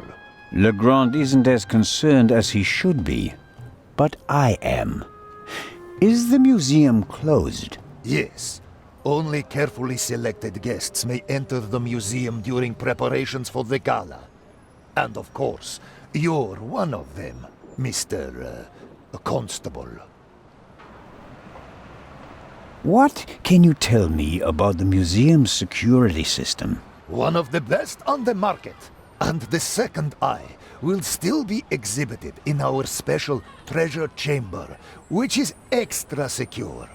Treasure chamber? See for yourself, to the right of the entrance. The eye is as safe as the British crown jewels. I think I'll have a look around the museum. Please do. There's a lot to see. And you'll let me know if you see Grace, won't you? I hope we find her before the great inspector arrives. Isn't it fantastic how he solved the murder on the ship? Legrand?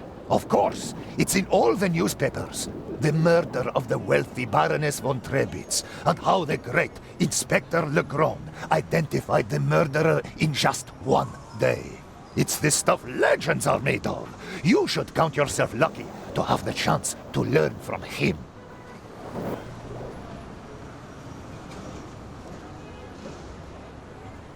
What exactly do the newspapers say?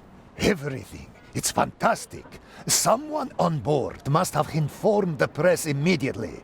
Of course, it's a great advertising for us. The reporters will queue up tonight. And it was reported that Legrand found the murderer.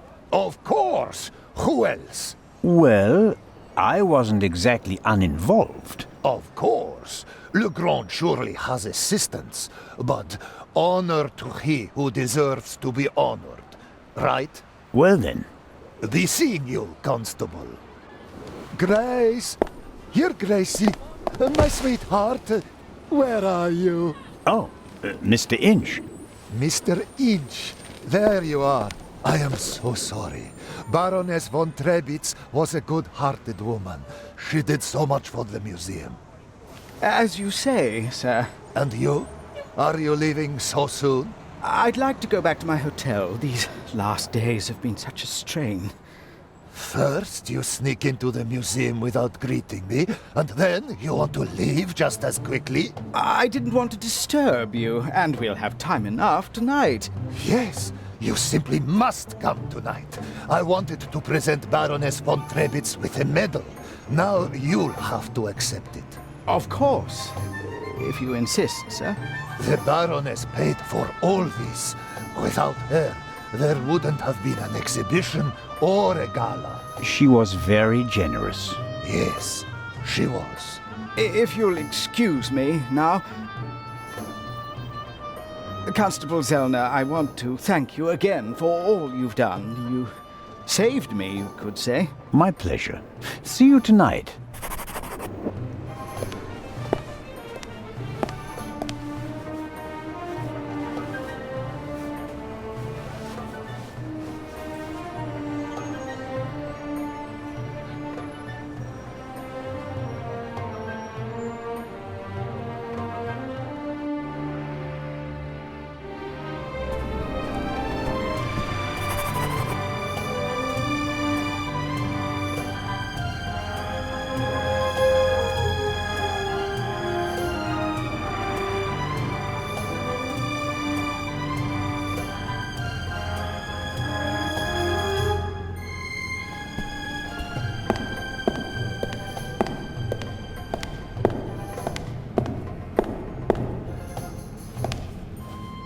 Locked. The door is closed if the guard room isn't occupied. That makes sense. Though I would have expected the guard room to be occupied all the time, especially on a day like today.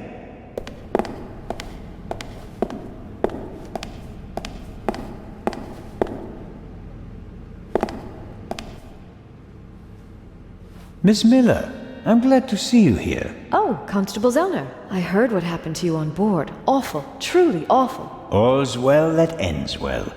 You are waiting for Professor Lucien? Mm-hmm. Tomorrow you'll be sailing down the Nile, if I heard correctly. That's right. I'm sure it will be an amazing experience. But you don't seem to be very excited. Oh, but I am. It's very generous of Lady Westmacott to invite me, and especially Matty. He'll learn a lot. But? Well, Professor Lucien offered to join us. Then Matt will learn even more. And I'm sure it won't be unpleasant for you either. No, I just don't know how Matty would react if Edgar came with us. I understand. I could test the water to see how he'd feel about it. Would you do that? Oh, thank you, Constable Zellner. Were you able to find out why Professor Lucien left the forecastle so suddenly last night? No, not really. We only had a brief conversation. He was still very nervous. He was like that on the train as well. Seems to be typical of him. It must be something to do with the burglary at the museum. It really affected him. But he told me not to worry about anything. He said, soon this would all be over. Really? How did he mean that? Oh, I didn't ask him, Constable. Are there other passengers from the ship here? Oh, yes, we arrived as a group. David Kreutzer, the violinist, was with us. So were Miss Myers and Mr. Inch. He seems to have gotten over the death of the Baroness pretty quickly. He seems positively relaxed. I've met him. He looks on the bright side of life, so to speak. Where is Mr. Kreutzer? He's over in the treasure chamber. Maddie is downstairs in the main hall. I'm afraid I'll hear the sound of something priceless shattering any second. Matt will be careful, Miss Miller. I'll continue my tour of the museum. Oh, yes, there's so much to see.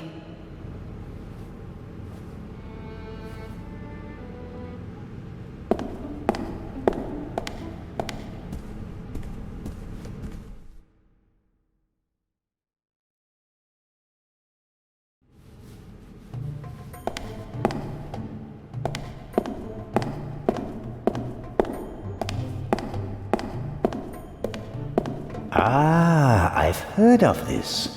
Desert glass. In the great sand sea of the Libyan desert, there's a region where natural glass is found. Nobody knows how it formed.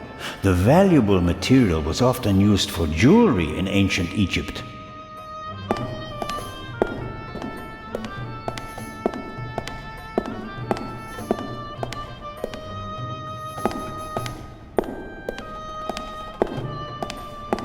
Several daggers in a row. Their shapes and patterns look timeless, elegant. This is Akhenaten, the only pharaoh whose portrait I always recognize. He has a very unusual head. A figure of Imhotep, who comes in peace from around 2700 BC. The first polymath known by name, godfather of medicine, architect of the first pyramids, and according to legend, the inventor of Egyptian writing. He certainly achieved more than me in his life.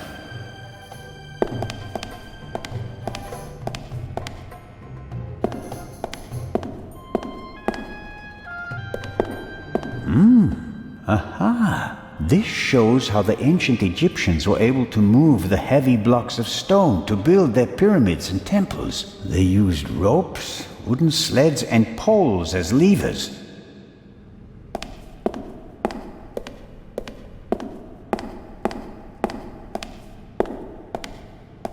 Impressive, isn't it? Thousands of years old and still beautiful. That it is. They dug it out of the sand near Thebes over 50 years ago.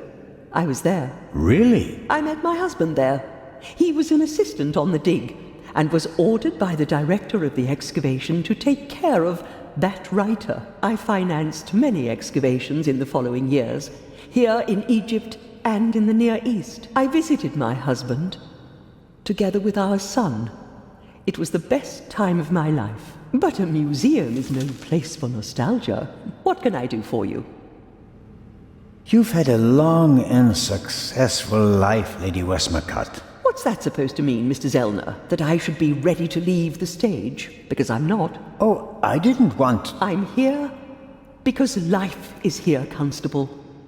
Or was. I have never lived as much as I have here. No fame, no money can buy that. I understand. I'm sorry, Constable Zellner. Such an outburst isn't fitting for a woman of my age. And an English woman at that. Let's talk about something else. Your son. You haven't said much about him. Or perhaps you did. Just not by name. You're an attentive listener, Mr. Zellner. I was wondering why you knew so much about Miss Miller's unhappy marriage. I stopped paying his bar tabs. Stopped paying reporters to hush things up. He got to know her and went with her to America to start a new life. You can change your name easily, but not who you really are. He has my eyes, doesn't he? The Part 2 novel is for him, isn't it? If I couldn't provide Matthew with a good father, then at least I can provide him with a good start in life. When I was working on the ship, I felt like one of the detectives in your novels. You were lucky. It was an unusual murder. Most murders happen in the heat of the moment or are committed by idiots. They're uninspired. But Gebhardt thought it through. He could have succeeded. I don't know. He made too many mistakes. He couldn't have known that the Baroness, almost unconscious from the drugs, would lock her cabin door. But that was a risk. The plan was too complicated and sloppily executed. You certainly are a harsh critic, Mr. Zellner. He could have shot her on the side deck and thrown the weapon into the sea. With no witnesses, no one would have suspected him. How boring. Or if it had to be a complicated plan, then he should have worked more carefully. Should have thought of everything, had a plan B in place. Maybe he didn't have enough time. He had only a few hours to plan and commit the murder. Still, he should have covered his tracks more carefully. The audio tape, the bloody glove, none of that should have stayed in the medical center. Do you think that Dr. Gebhardt was the Raven? Was? Do you think he's dead? The letter sounded like he committed suicide. There's your answer. Does that sound like the Raven? Being unmasked? Taking the easy way out? My sentiments exactly. The Raven wouldn't commit murder, get caught, and then jump into the sea. You don't want everything to be over, do you? It's my chance to do something great. It can't be over yet. At least you solved the murder of the Baroness. You're a hero. That's not how the newspapers see it. Nor I. Something's missing. I can achieve more. Careful, Constable. He who flies too close to the sun... Is that the myth of Icarus? To be honest, no. The story is Greek, and was only written down 1,000 years later. I was counting on the dramatic effect. Oh, worked well enough. Let's assume that the thief is still out there. Who is he? If all this were a novel, then it would be the one you least expect. Is that intended to be a confession, Lady Westmacott? What do we know about the new Raven? He's a man who would stop at nothing. Must it be a man? And how do we know that it's just one person? There could be several people collectively pretending to be the Raven. So, we don't know anything. That's not completely true. We know that he or she wants the Eye of the Sphinx, and will probably strike here, assuming he or she hasn't already gone. It may be the end of the story for me, Lady Westmacott. Inspector Legrand will arrive soon and send me to the hotel.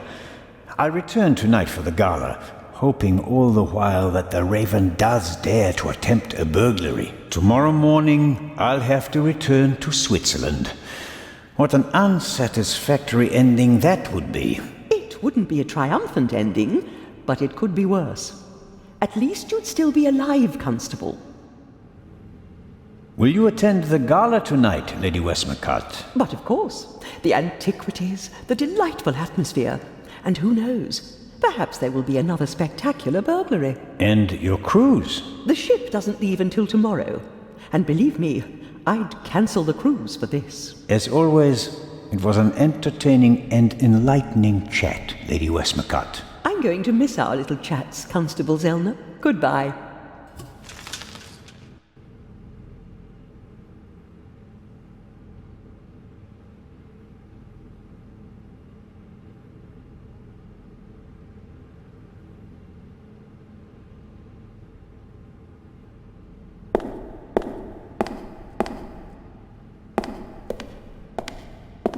Ahoy, Matt. The statue was talking. The statue was talking? Yes. And what did it say? It said it was...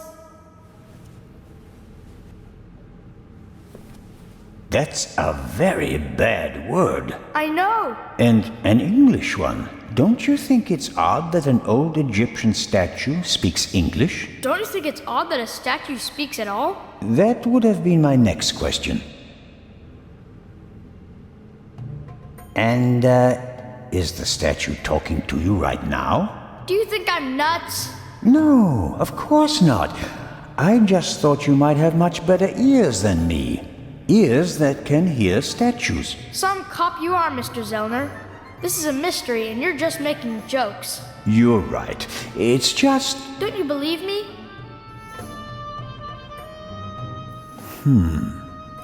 We both agree that a stone statue without a mouth or vocal cords cannot speak, right? Yeah, I'd agree with that. Okay, that means you heard something else, and we have to find out what or who it was. Roger. I'm almost a bit envious of you. Going up the Nile on a ship, it must be great. Yeah, I guess. You don't sound so keen. I think my mom wants the professor to come too. And you don't? You can't tell me. What if Mom marries the professor and doesn't work with the lady anymore? We'd have to move to London, and I'd have to go to a new school.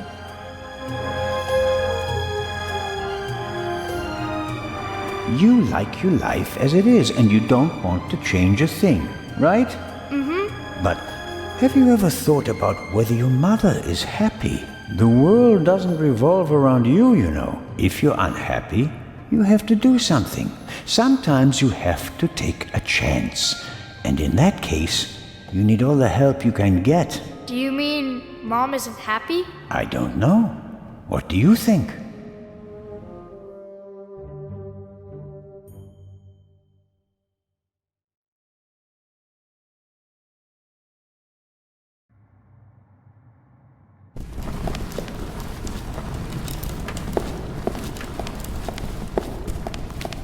This will all be over soon. Then I'll finally have time for you. We wanted to head back to the hotel. Certainly. And tonight at the gala, I'll show you around the museum, okay? And have you made up your mind about the cruise? Well, I don't really know.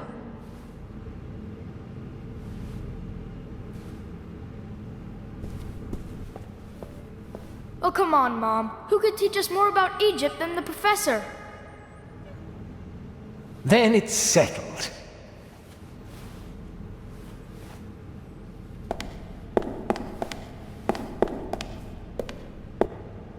I didn't expect you to say that. Well, Mom, sometimes you have to take a chance.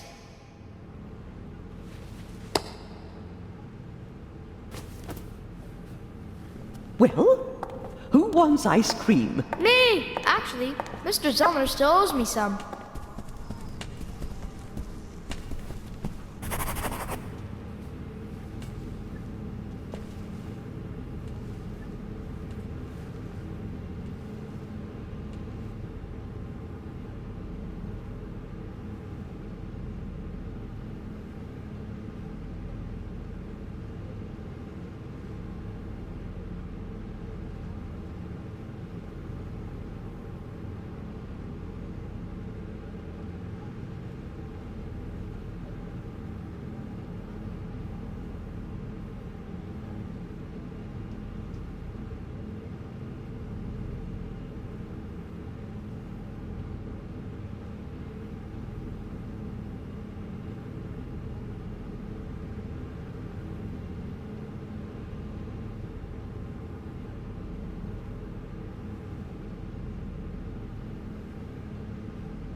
I can't read what it says, but the cover features a dashing picture of Legrand. It shows an energetic young man photographed from beneath, against the sky. That's the look of a man who can catch a thief and murderer in a single day.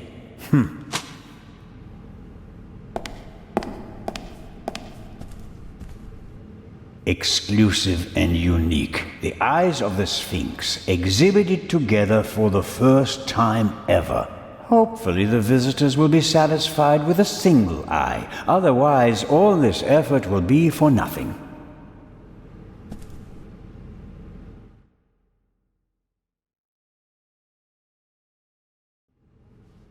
A great moment! Professor Lucien, your key, please. Yes. Well... Come on, Professor. But you have to realize that... Thank you. Finally! But... Professor? I wanted to give you this.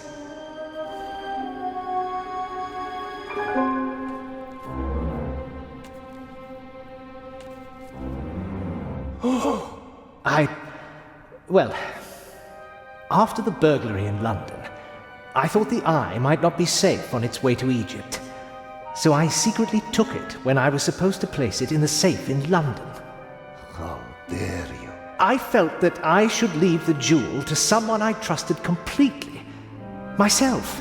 But the jewel was safe. From London to here, no one had an opportunity to steal it. I beg your pardon, my dear colleague. But if that were true, I wouldn't have had it. Congratulations, Professor Lucien. You fooled everyone, it seems. The honor is yours.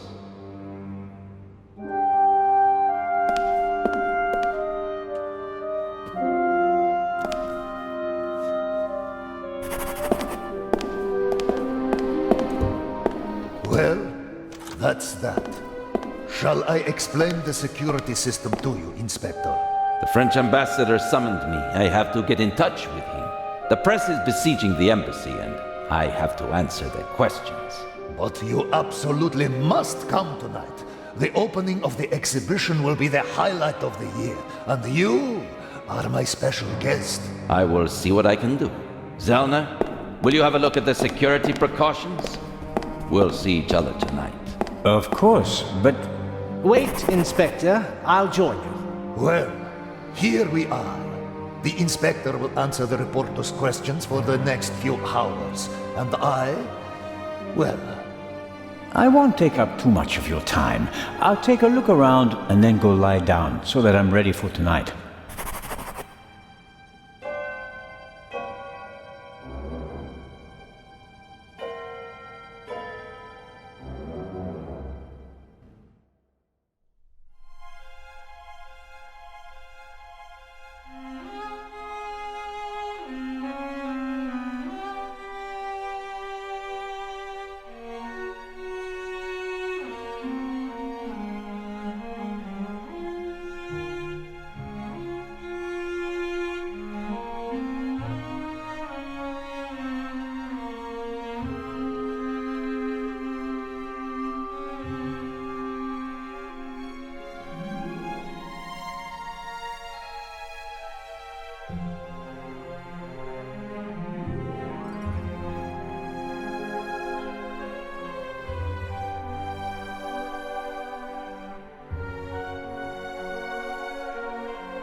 What's in the other display cases? Other valuable originals.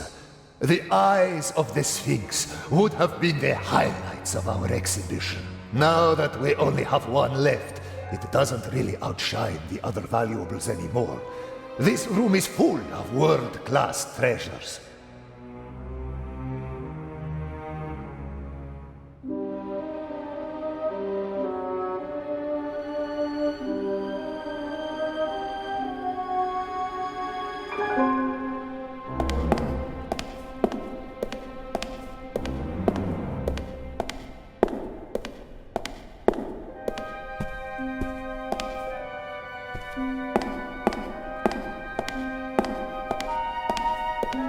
What's that? A camera? The latest model. It's called video surveillance. I've heard about that. The images are recorded and can be viewed again later. That's right. Images from all 3 cameras are recorded in the guard room. Wow. As I've said, we've spared no effort and no expense.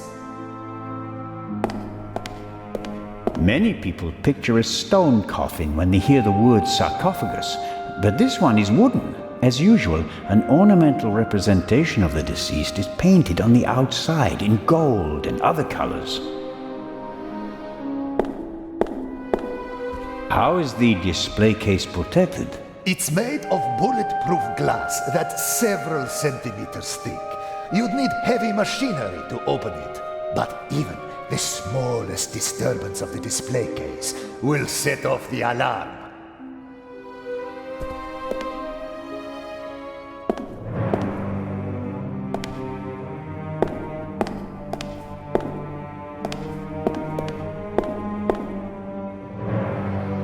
I didn't have to pay, which is lucky.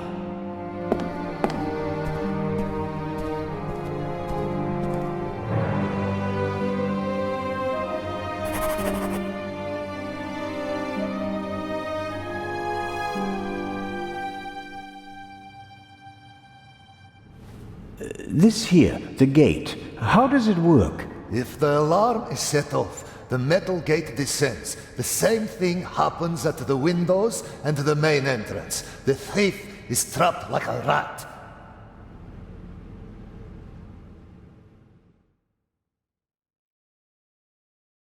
As are we. Next, I'll show you our guard room, the heart of the whole security system. And after that, I'll have to excuse myself.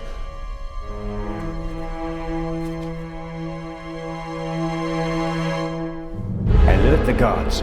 Then call the French embassy. Legrand needs to come. We're being locked out.